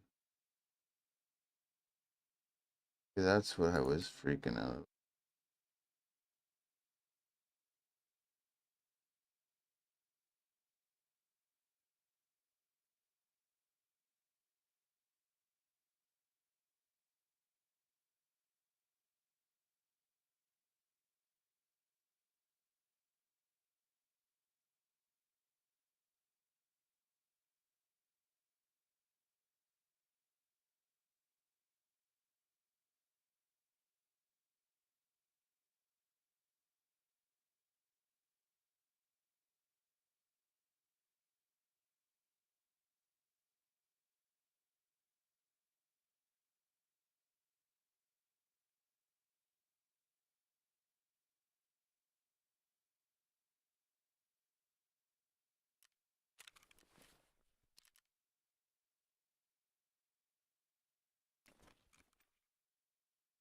Well, I can buy those.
And in this woodcut, you could see that one of these aerial craft were shot down and was smoking on the ground, from what I remember from looking at the image, and that there were like spears and rods and orbs that Mhm. were, I guess, in some sort of conflict that the people were witnessing, which I found. odd.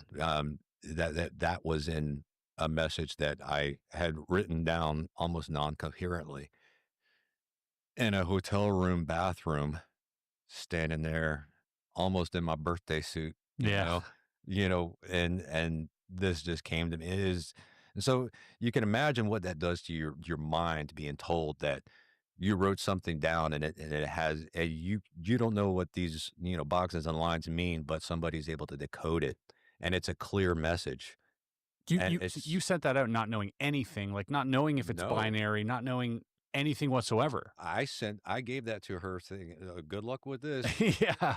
It's probably This is gibberish. Good luck. this is going to be nothing," and it comes back with An actual message. an actual comprehensive message that just threw me back.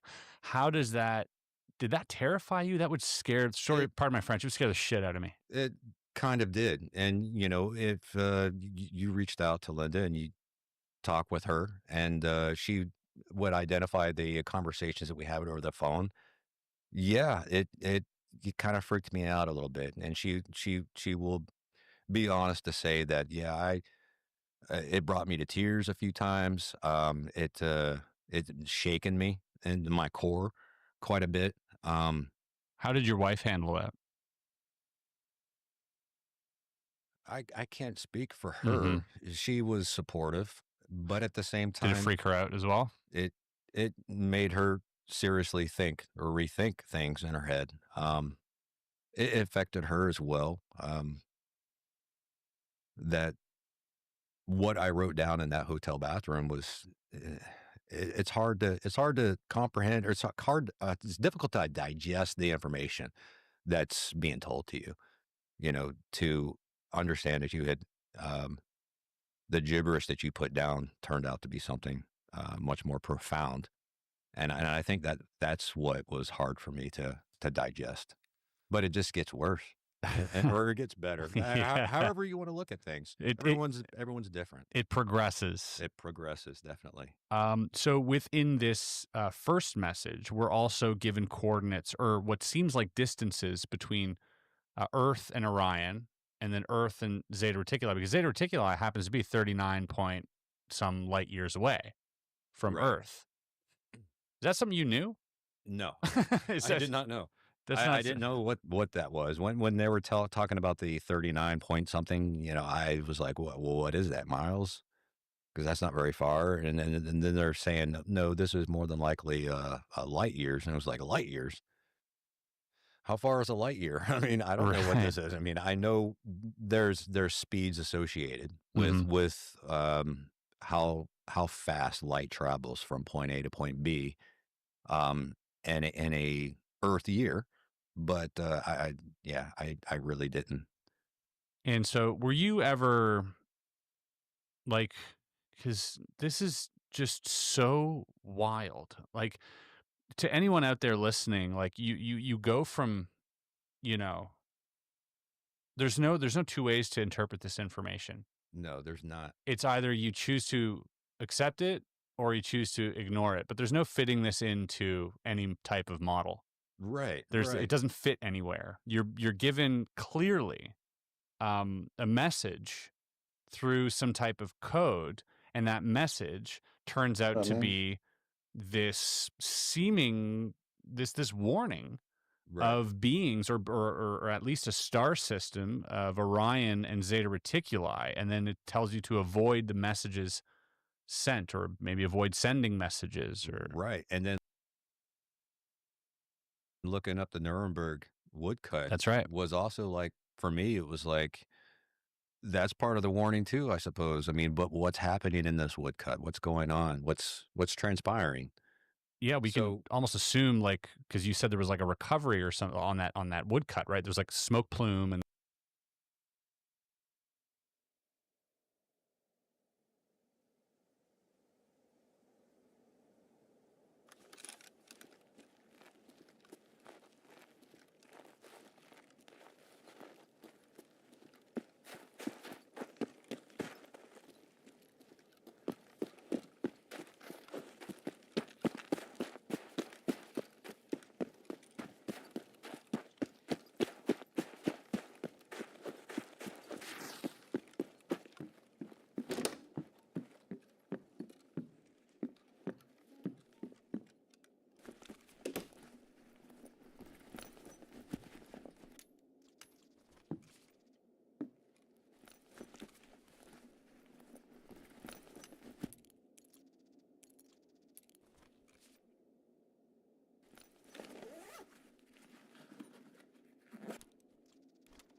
That peanut?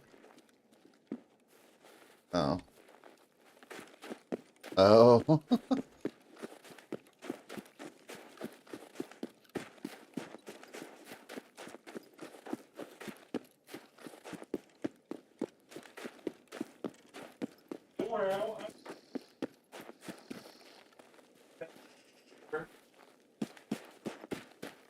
That dude's funny as shit, dude.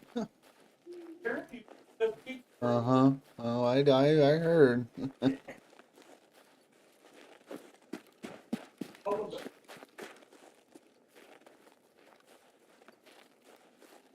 Fucking face cam from Windows 95. Just one VTuber of the year.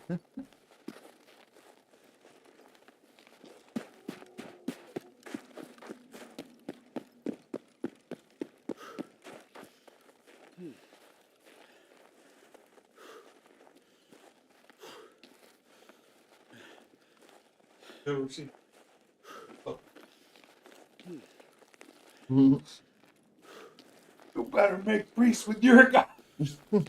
Back, demon. 'Cause Back. you're gonna go to him right now. 1, 2, 3. That dude's fucking hilarious.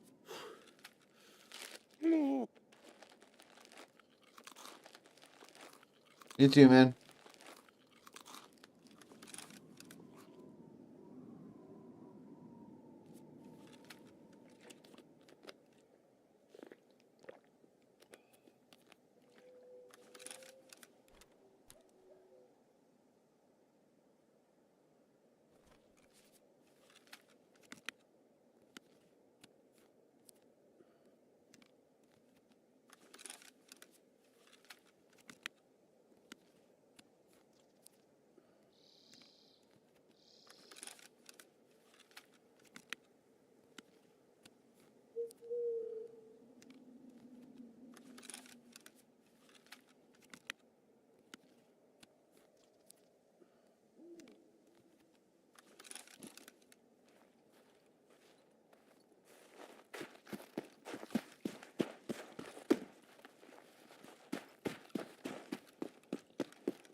It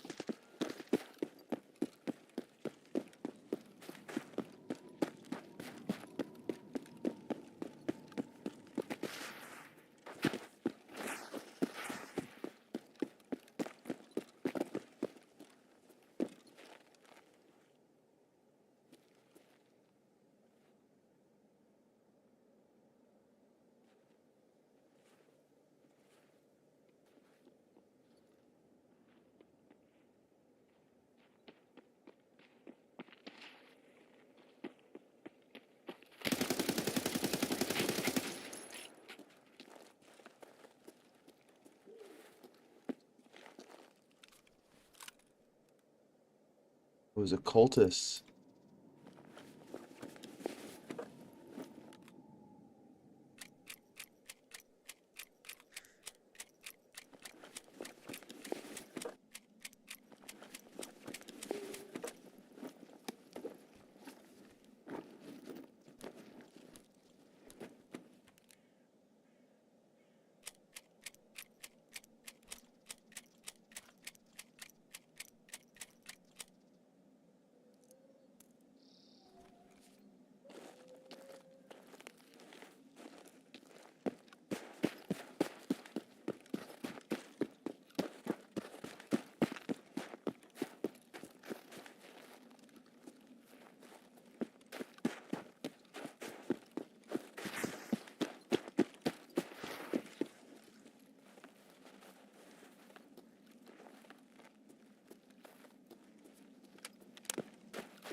Or not.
Oh shit.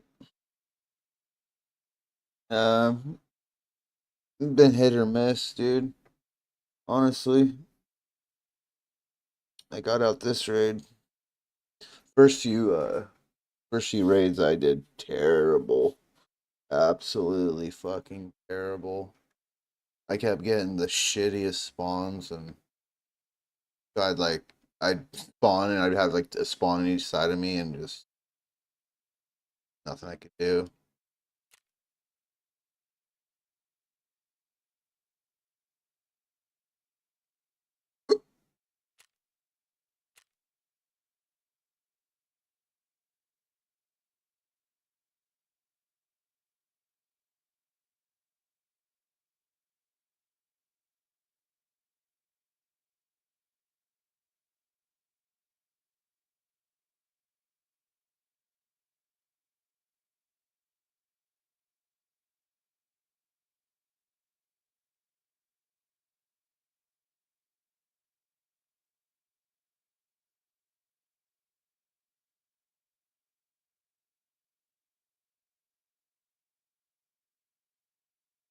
That was it was a sectant. It was a cultist.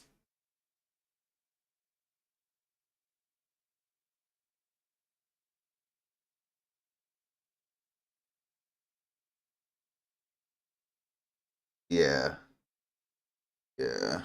About average, you're right. Yeah, I killed one cultist that raid. Yeah, I got his knife right here. I just and oh, that's fucking great. That's so fun. Yeah. I would have went I was like kind of looking for more. There's always more than one, but as a solo man, I just if there's like two or three of those fuckers, dude, and you have like the cult leader guy, be kind of hard to kill. But I did come up on a PMC body though. That was cool. You got an M1A. That was kind of sick.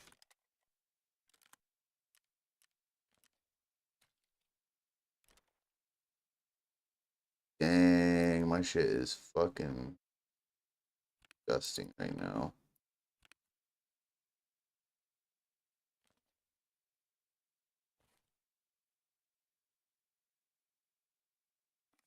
Fuck it.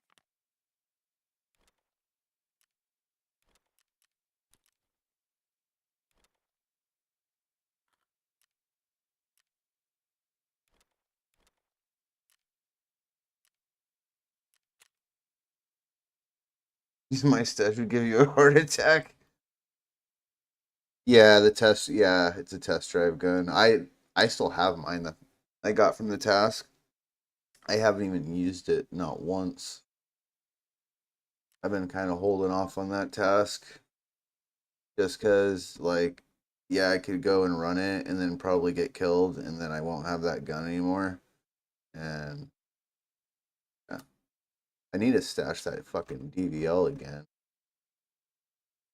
I am not looking forward to that the slightest.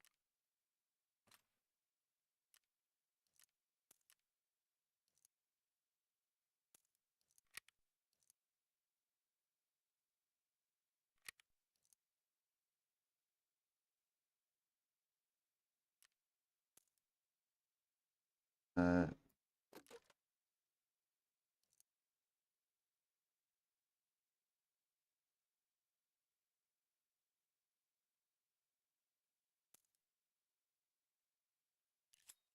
I got elite crafting today. I literally have to sell after every raid. Yeah. Yeah, I need a fucking another junk box. And I need a weapons case. I need another ammo box. Like, this is all I have. A junk box, an ammo box, a mag box, and a key box. That's it. Oh, hey, check this out. Did you know you could put the armored case in your special slot?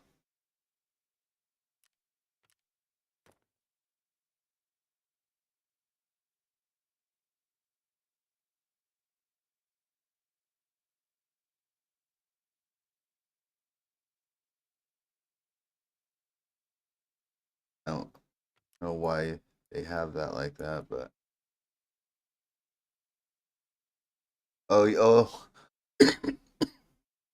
that's right. You just unlocked the maps and just kept going, or stopped doing the tasks after that. That's right. I remember. Those go for a lot.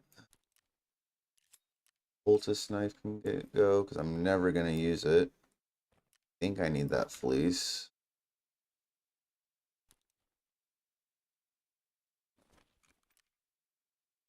Cool. 44K. Need it.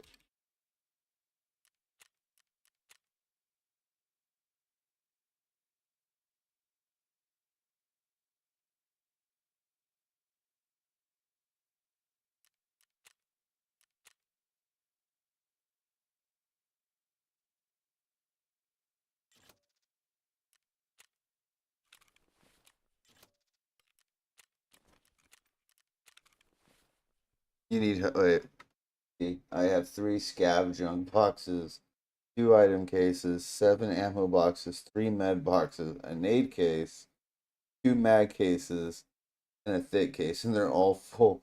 Yeah. Yeah, that sounds like an issue, bro. It's a skill issue.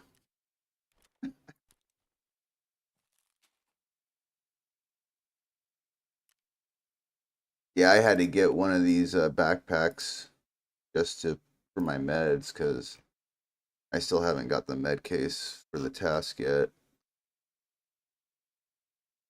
So yeah, I'm just living ghetto fabulous right now.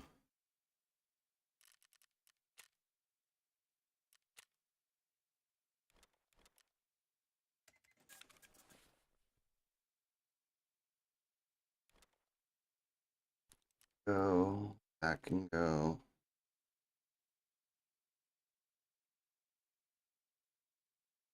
The fuck? How do I have 2? Like, I must have went into raid with the. No, I don't know. That's weird. I don't know why I have 2 face masks on me that are 2 insured. Weird.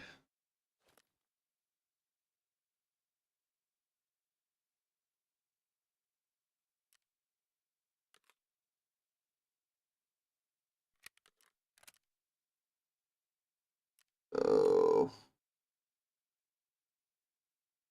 I gotta kill 6 more scavs on shoreline at nighttime. Accidents happen. Yeah, no shit.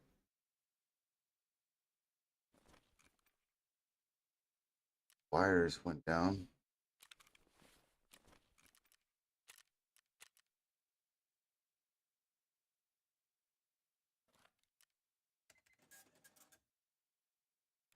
Give me money.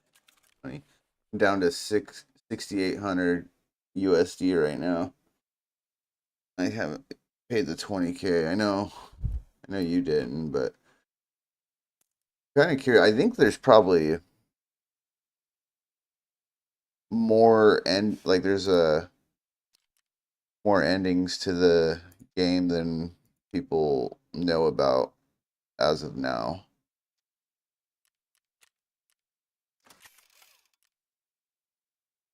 Oh, you did pay? Oh yeah, you did have to because you had to get the map unlocked. Just pick up weapon parts and sell them to Peacekeeper. Yeah. Yeah. Weapon parts, books, any kind of yeah, like books and shit, electronic stuff. The time is it now? Oh, it's no longer the time.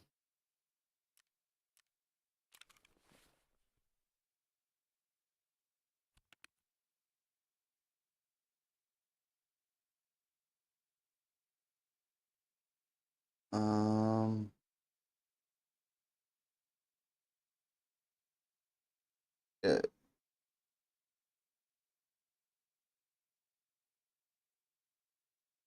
See.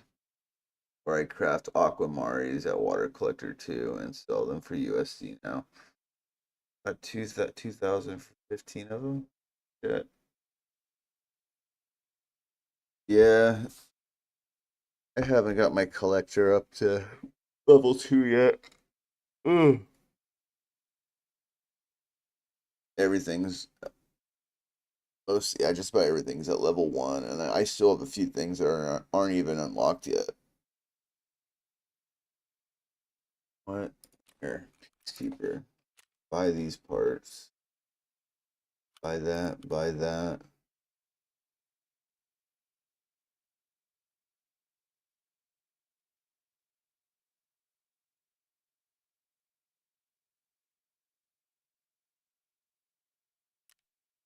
That. Where is the this thing? Sell that, because I don't ever fucking use. If they ain't got a flashlight, I ain't use.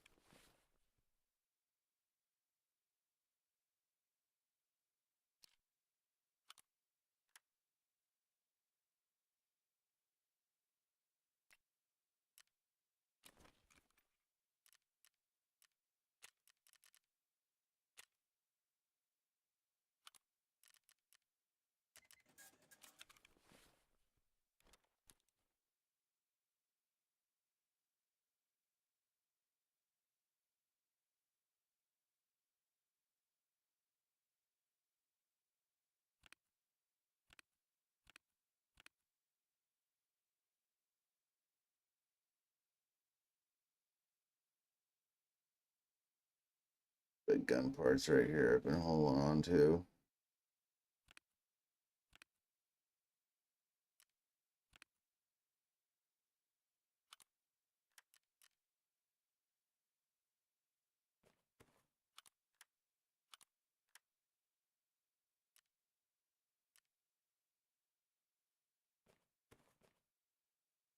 So dumb. Can't wear a helmet with this thing.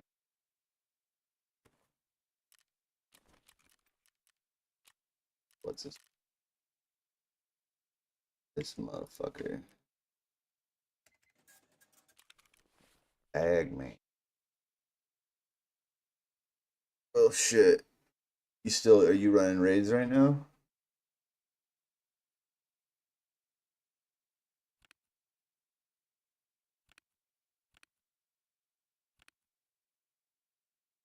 Sell this shit.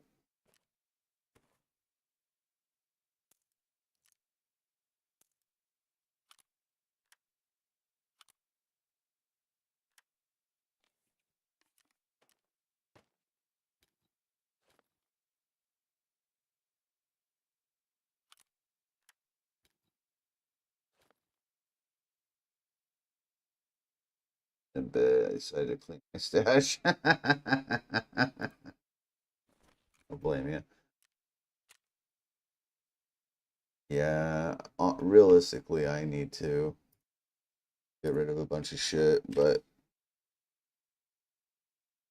it's like I need all this shit for like all my hideout and all that, and it's like, fuck, but I need the space.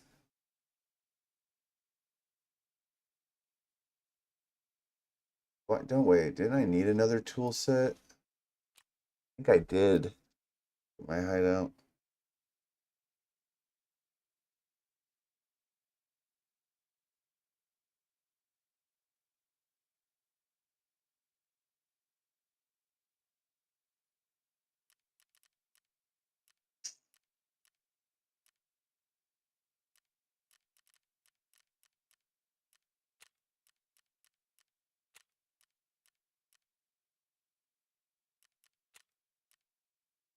Booze generator. That's what I want to get going.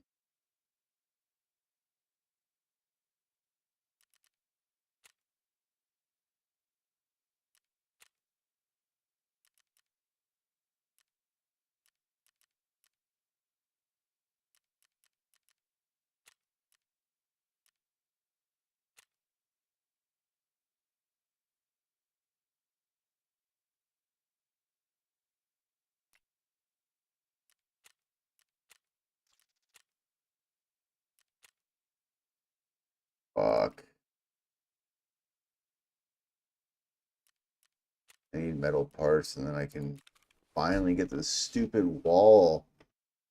So dumb. They make you like tear down the wall and mop like 3 fucking times before it's even done. Like, how many times I gotta fucking mop and shit? You know what I mean? Like, fuck.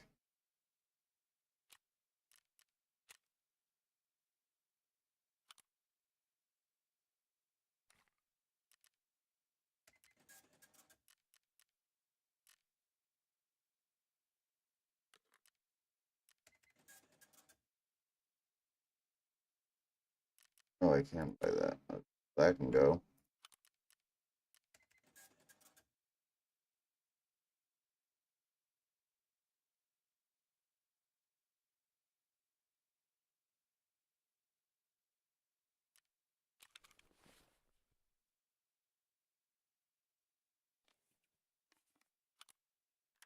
I'm just gonna do a scav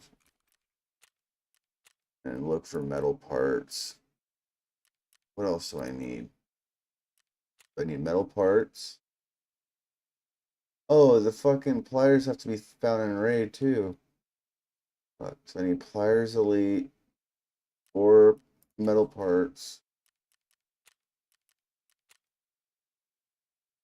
e-fuels.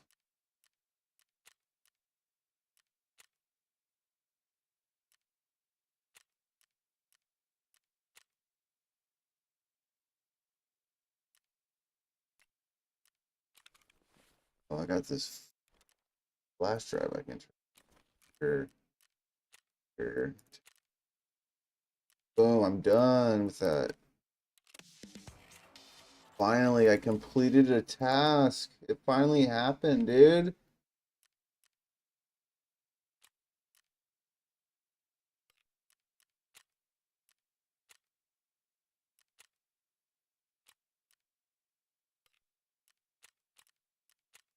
There we go. I really need it. That's broke as fuck.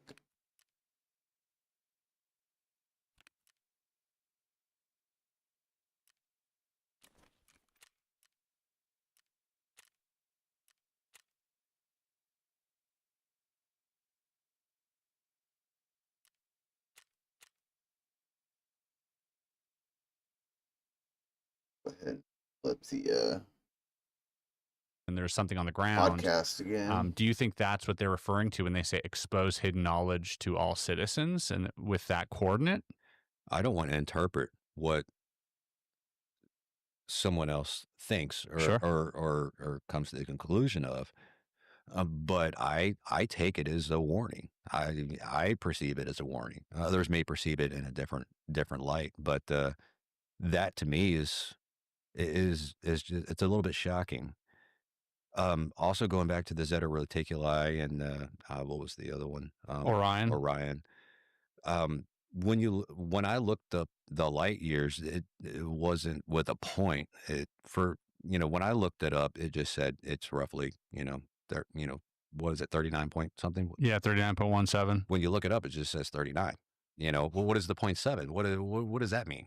Why is there a point and a 7? Like, what is that near the star, but not on the star? I mean, like that's what was throwing me off a little bit. It was like, You're giving exact. what is exactly at that point? You know what I mean? Okay.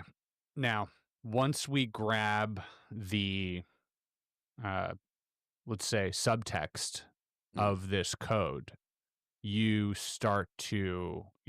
able to grab different letters from here and there that are all capitalized, let's say, and put them together. And this is part of that code system that allows you to do that. When you do that on this first transmission, you get check all AI. Check all AI. Yeah. Now, 2015, we didn't have AI. It wasn't really a thing. Nobody was even talking about it, really. Maybe in a sci-fi book or something, or we had thought of the concept of AI, but there was no public, use of AI by any means. Right. I find that to be quite alarming. Absolutely. And what would be the benefit to expose hidden knowledge? To, I guess get us all on the same playing field. I mean, that part I've really been thinking about a lot because it just stood out to me. And so I started thinking about it. It was like, well, if we're keeping it under wraps, we're keeping it under um,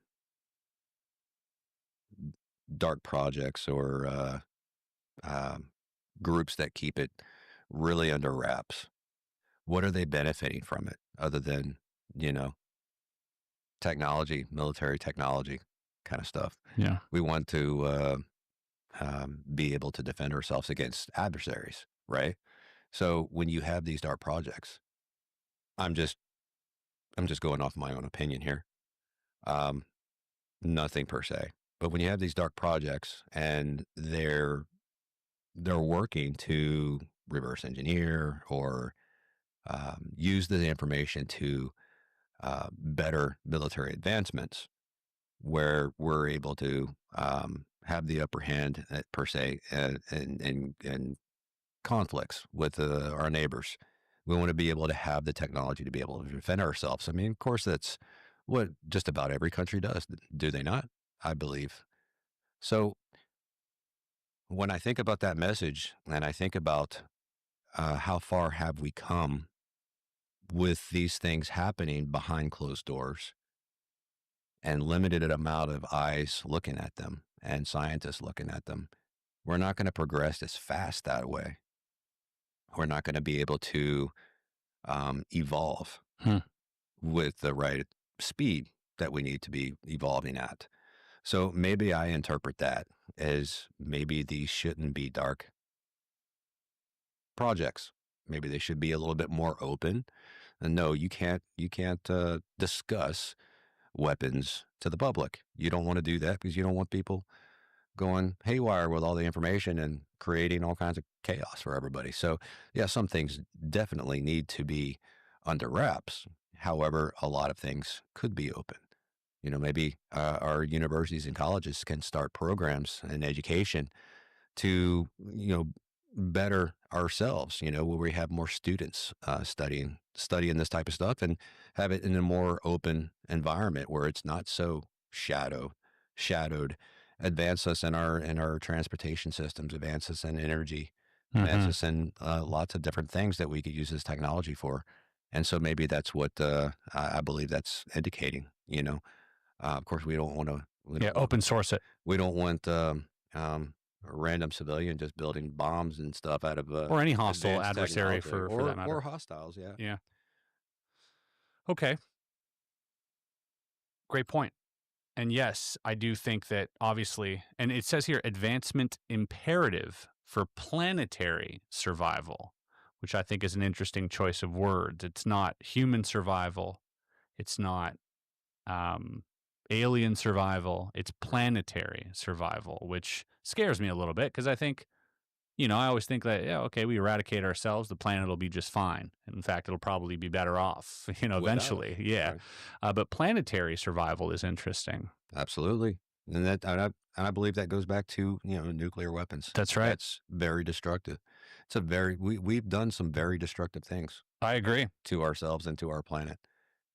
We don't take into consideration the environment and the impacts that it would have on our environment. And so I do believe that we need to be a little bit more cautious when we're developing things and consider, you know, our ecosystem and life because we're not the only ones here, you know? Yep. And that is echoing exactly what every experiencer has ever been told by their abductors. Right. This is not uncommon that they also, you know, clearly believe it's imperative that we take care of this place for whatever reason, for our survival, for theirs, for just you know, a mutual benefit. Right. And could this have a double meaning? That's right. Could this mean that we're getting out of hand and we might find ourselves threatened by a foreign entity or Mhm. foreign a foreign adversary. That's not from our planet. So yes, it could have several different meanings behind it.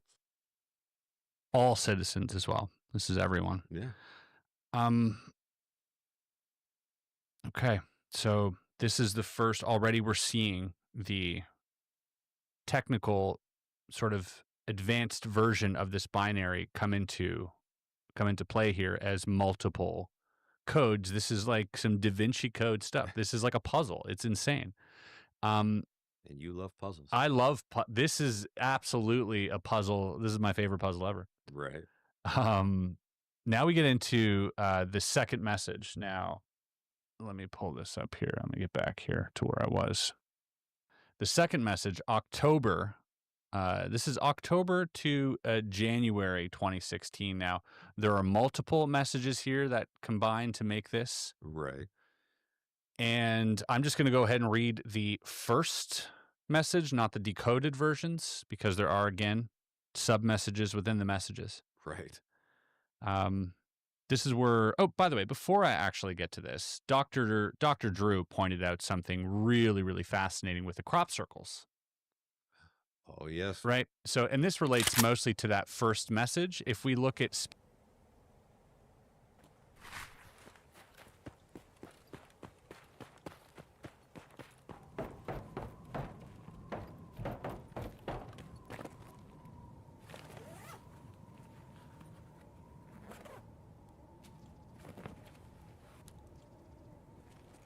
I'm only looking for metal parts and e-fuel. Oh, and elite pliers. Light bulbs. I'm gonna need another junk box for that.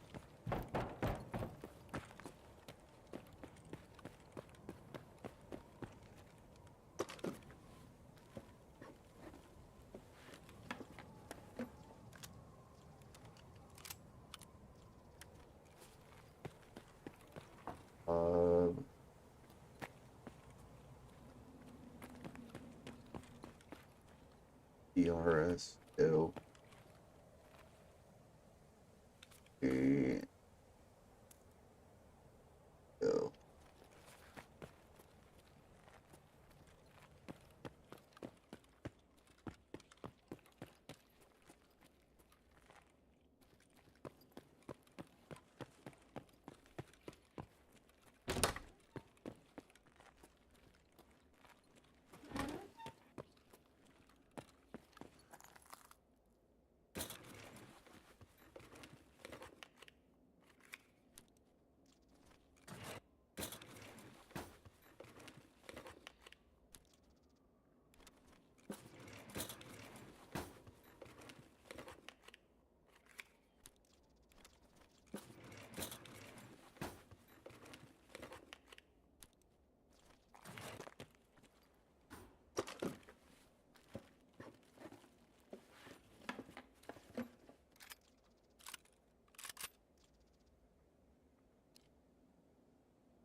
Fucking spark plugs in the same room. Of course, that happens after I'm done turning spark plugs. Took me forever to find them. I still need car batteries.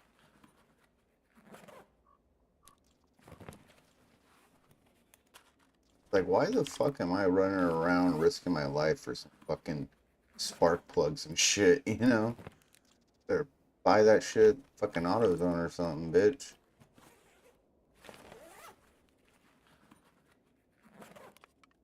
Oops, I need that. And need that to shop.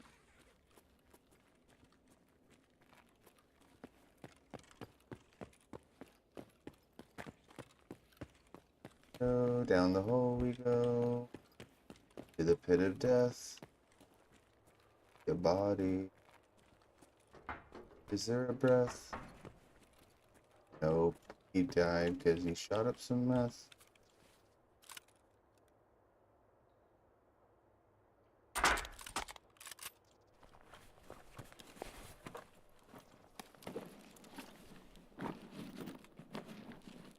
I'd rather have the busted up.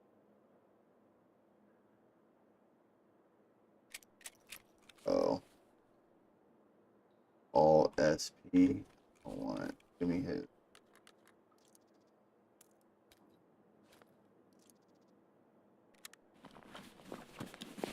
Actually, wearing his rig.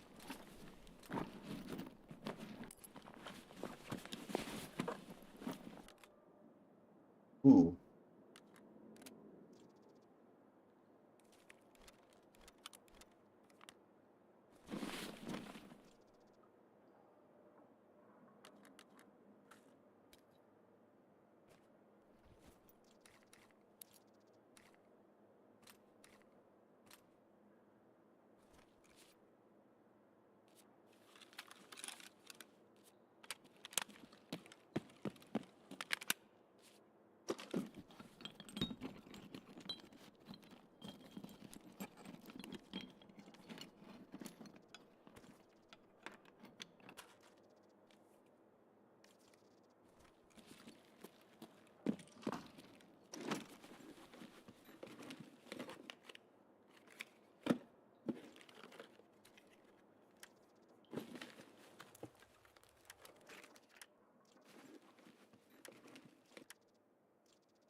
Ooh.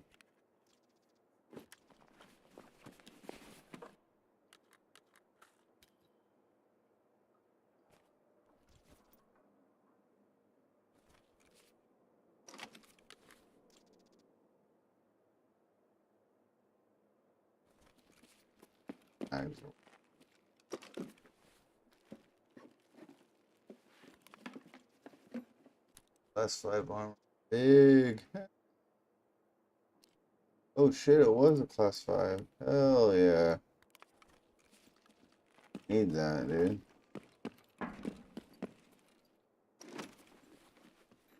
I won't ever run my class 5s until, like, I literally have.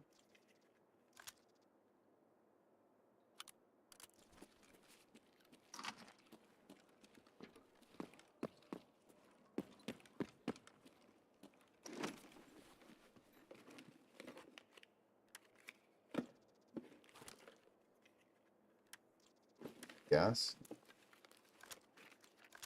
Oh, USP 45 and a Deagle.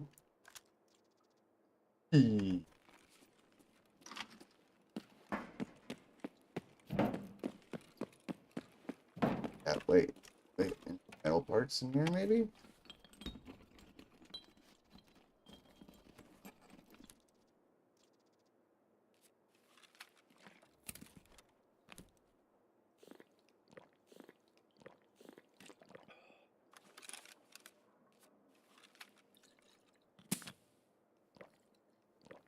Get it nice.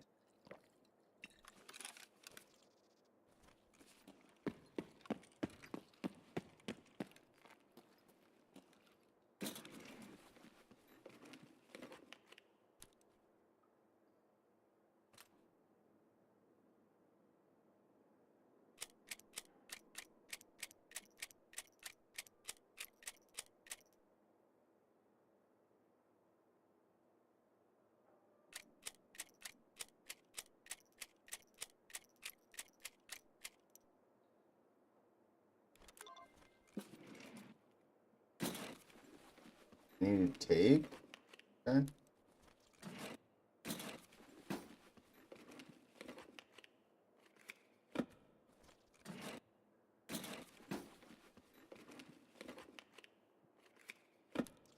SSD.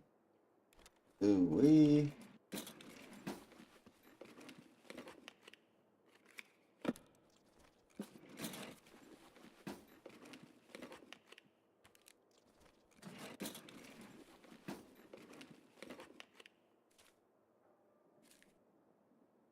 Oh, it's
metal parts, damn it.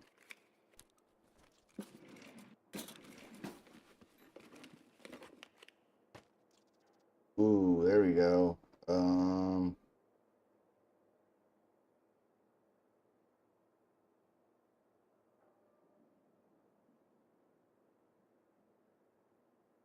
Fuck. You know what?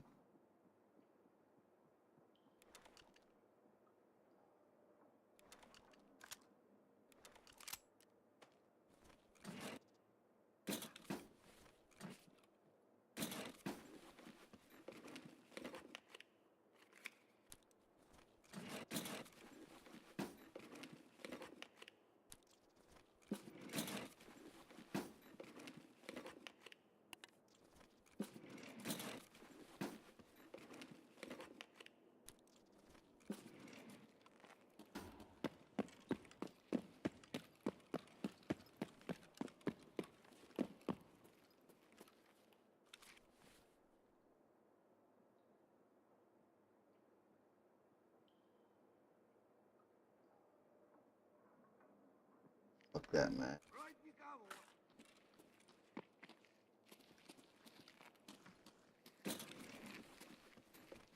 Давай, мочи их! Yes, the bad my cheeks. Yes, please. No way, dude. I'm out. Fuck it. They don't too many scabs around now. I don't trust these guys.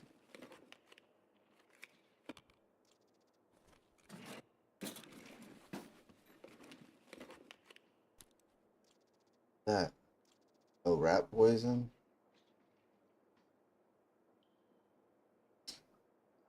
Fuck. Fuck.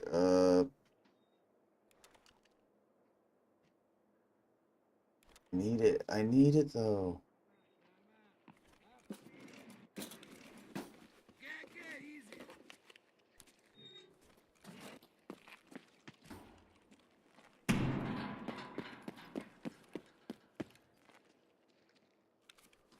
Oh, that's better.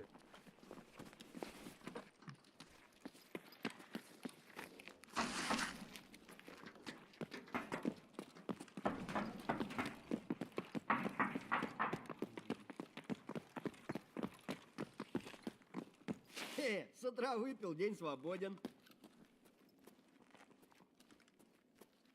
Following me, bro. I am not the one. Oh.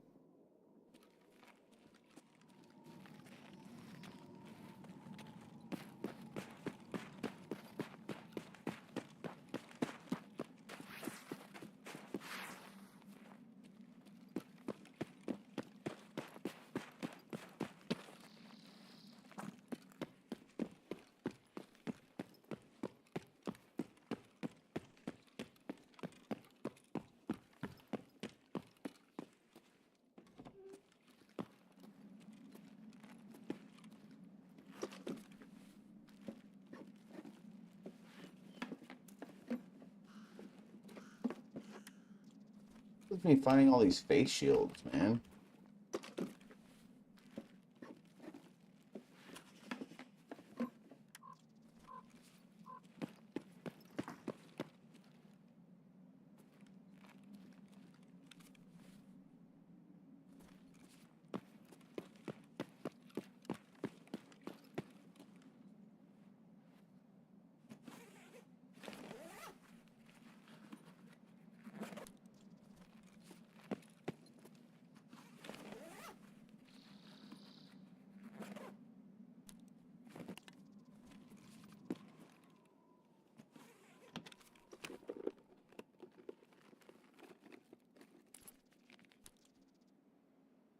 Ooh, fucking so bad right now.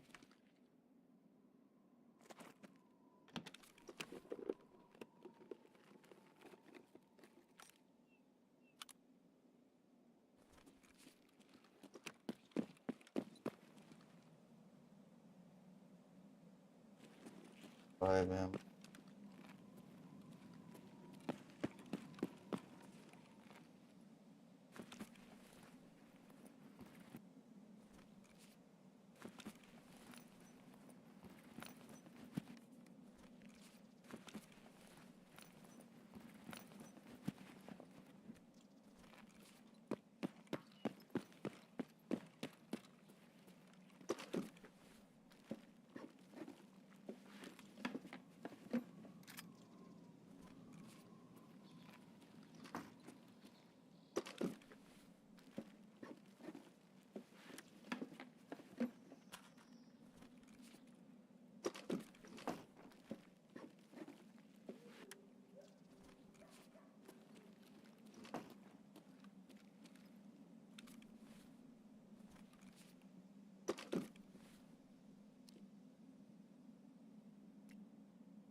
Go.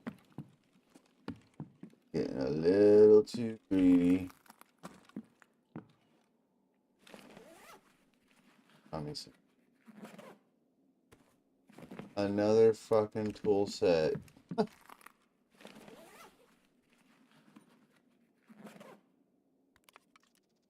Rats.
но начало дня уже неплохое.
Gotta kill a few. Yeah.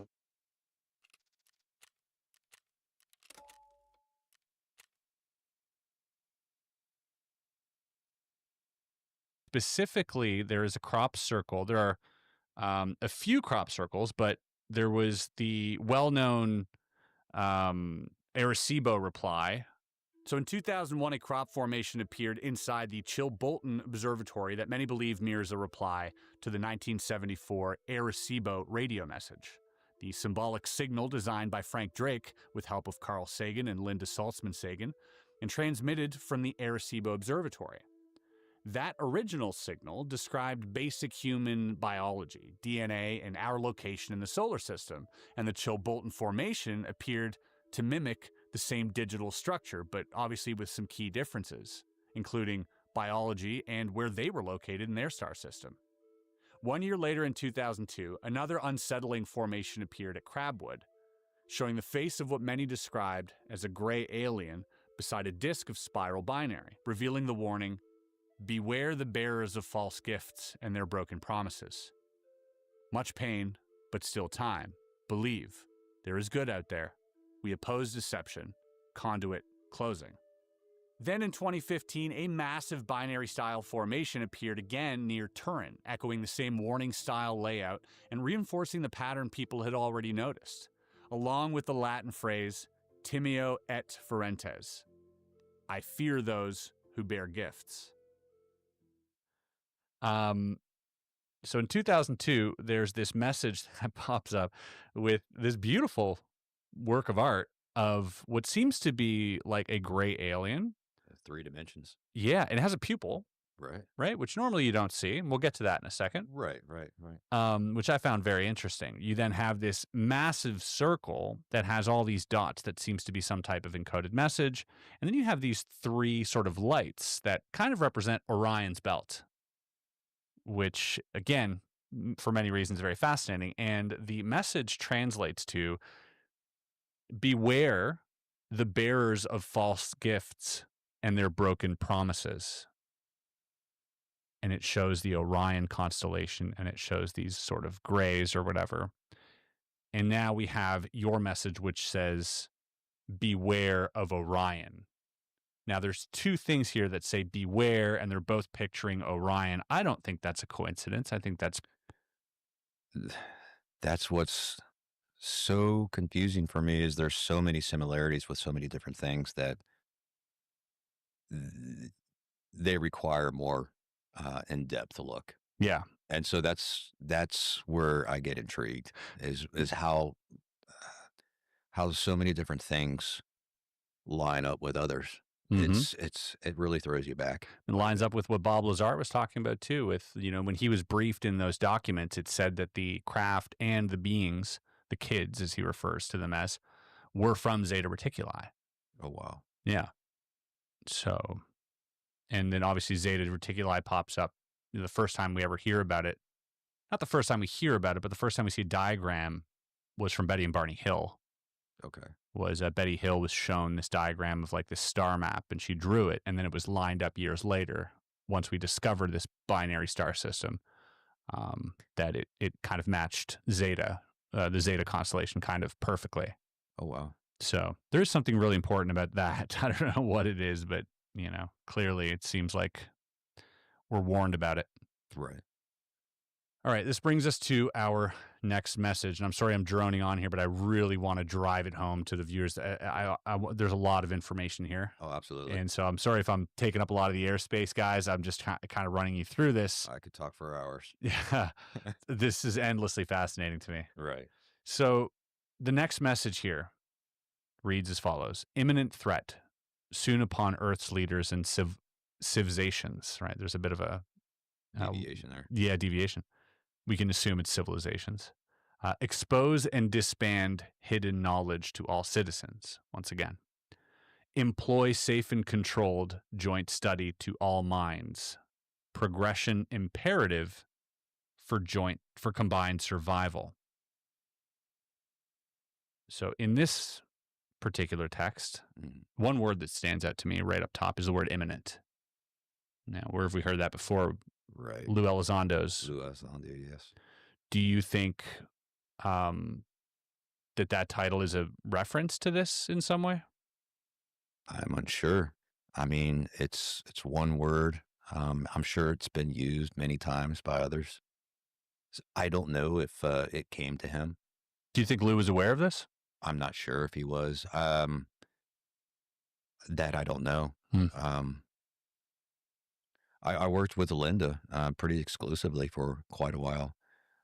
So, I mean, there's a possibility that he may have known about it or he may not have. I really don't. I Fair. really don't know. I mean, it's just one word. True. But it's impactful. You know, that's another.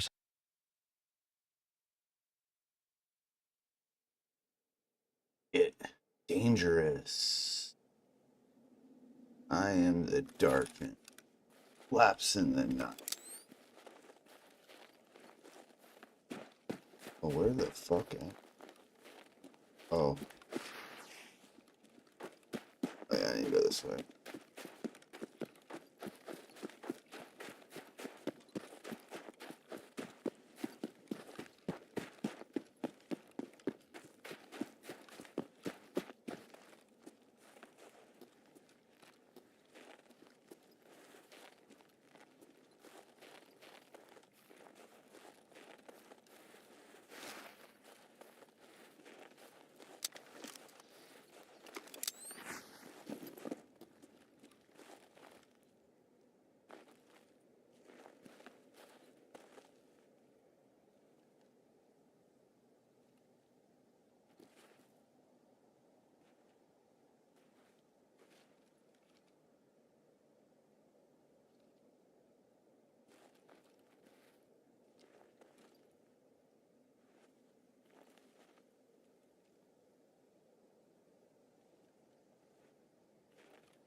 Oh shit.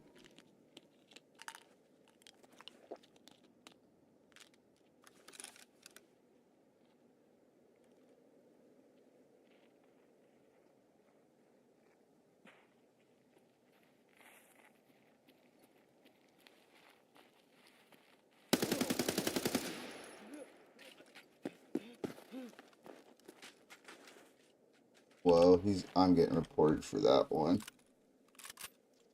Definitely getting reported for that one. You didn't hear me?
Scared, dude. I want to fucking go over there.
Oh shit, what's up, Eloise?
Sniper.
I don't want the smoke.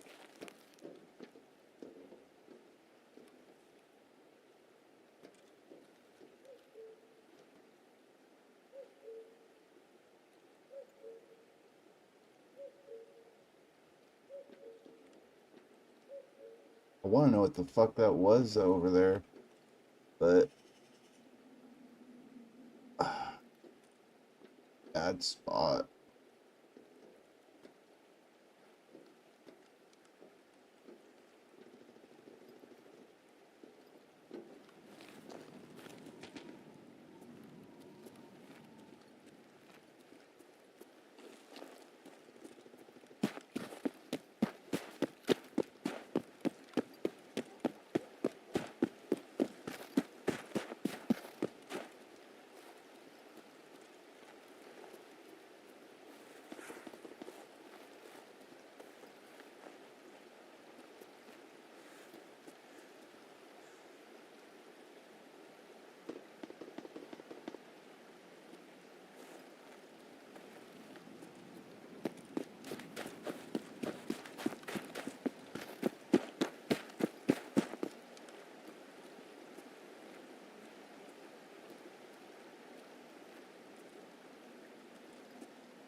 Вон он упырь!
живий!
Шалава!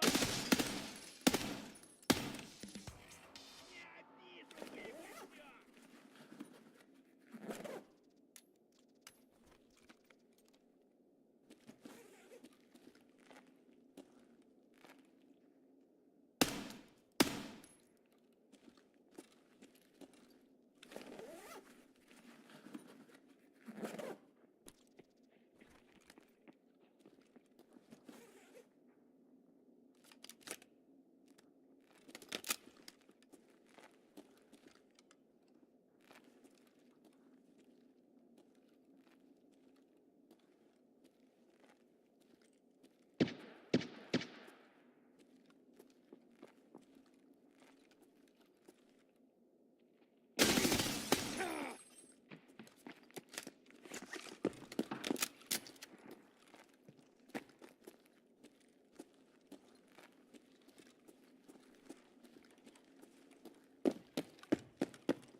Кепка ёбаная!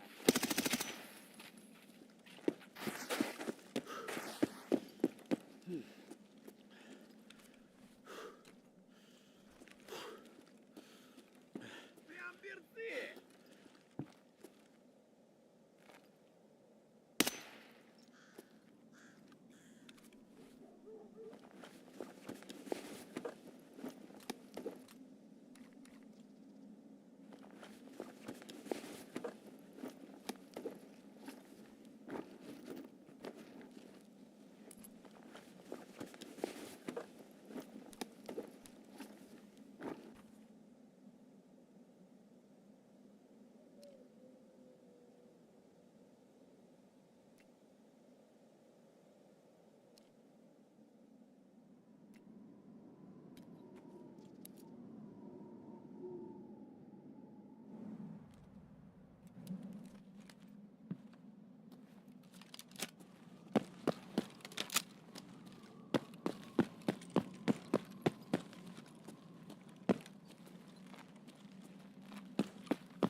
Oh no.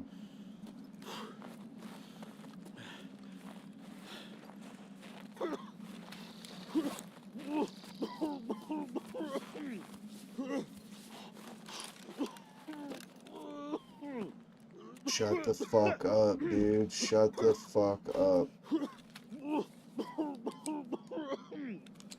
I know I have no energy.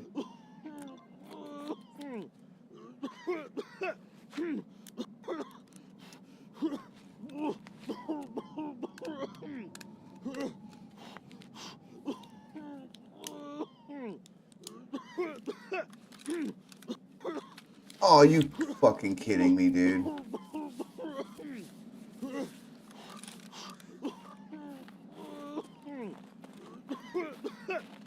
This guy is fuck off. I'm gonna fucking get killed. I'm gonna. Yeah, I'm gonna fucking get killed on my way to extract, guaranteed.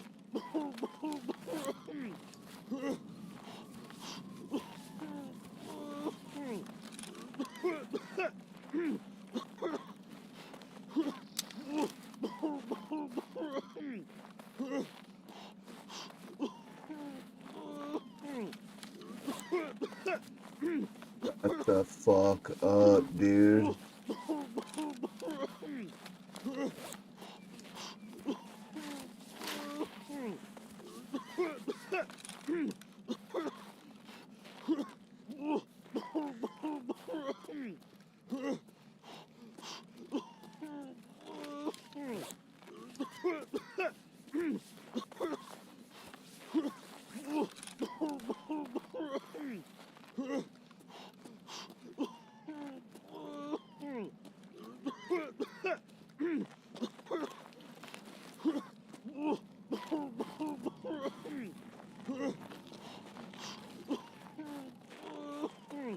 Is it this way or is it?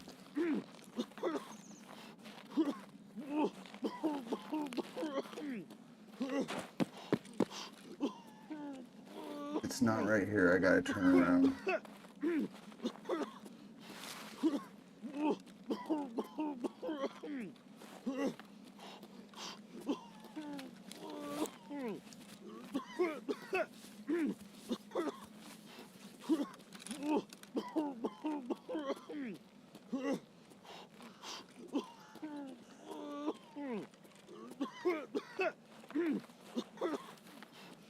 Can't climb in body armor. Oh, fuck it, dude.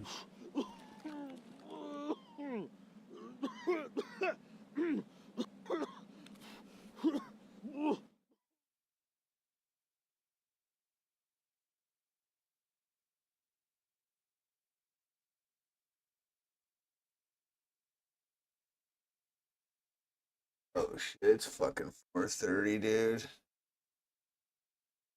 I'm like gotta work today, but it's my Friday, so that's cool.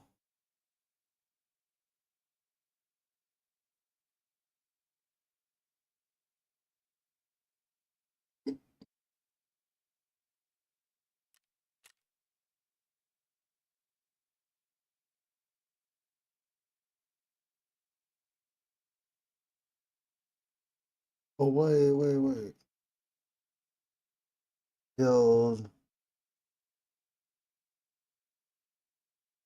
the USEC, but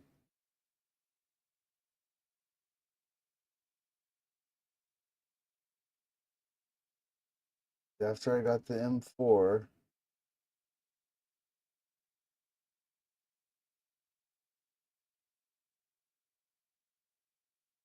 did kill.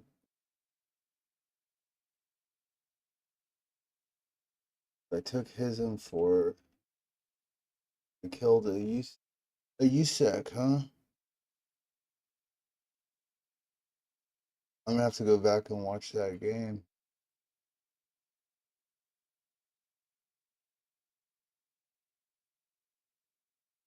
Huh.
Put that.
Wish I knew what it was I was getting. Fuck.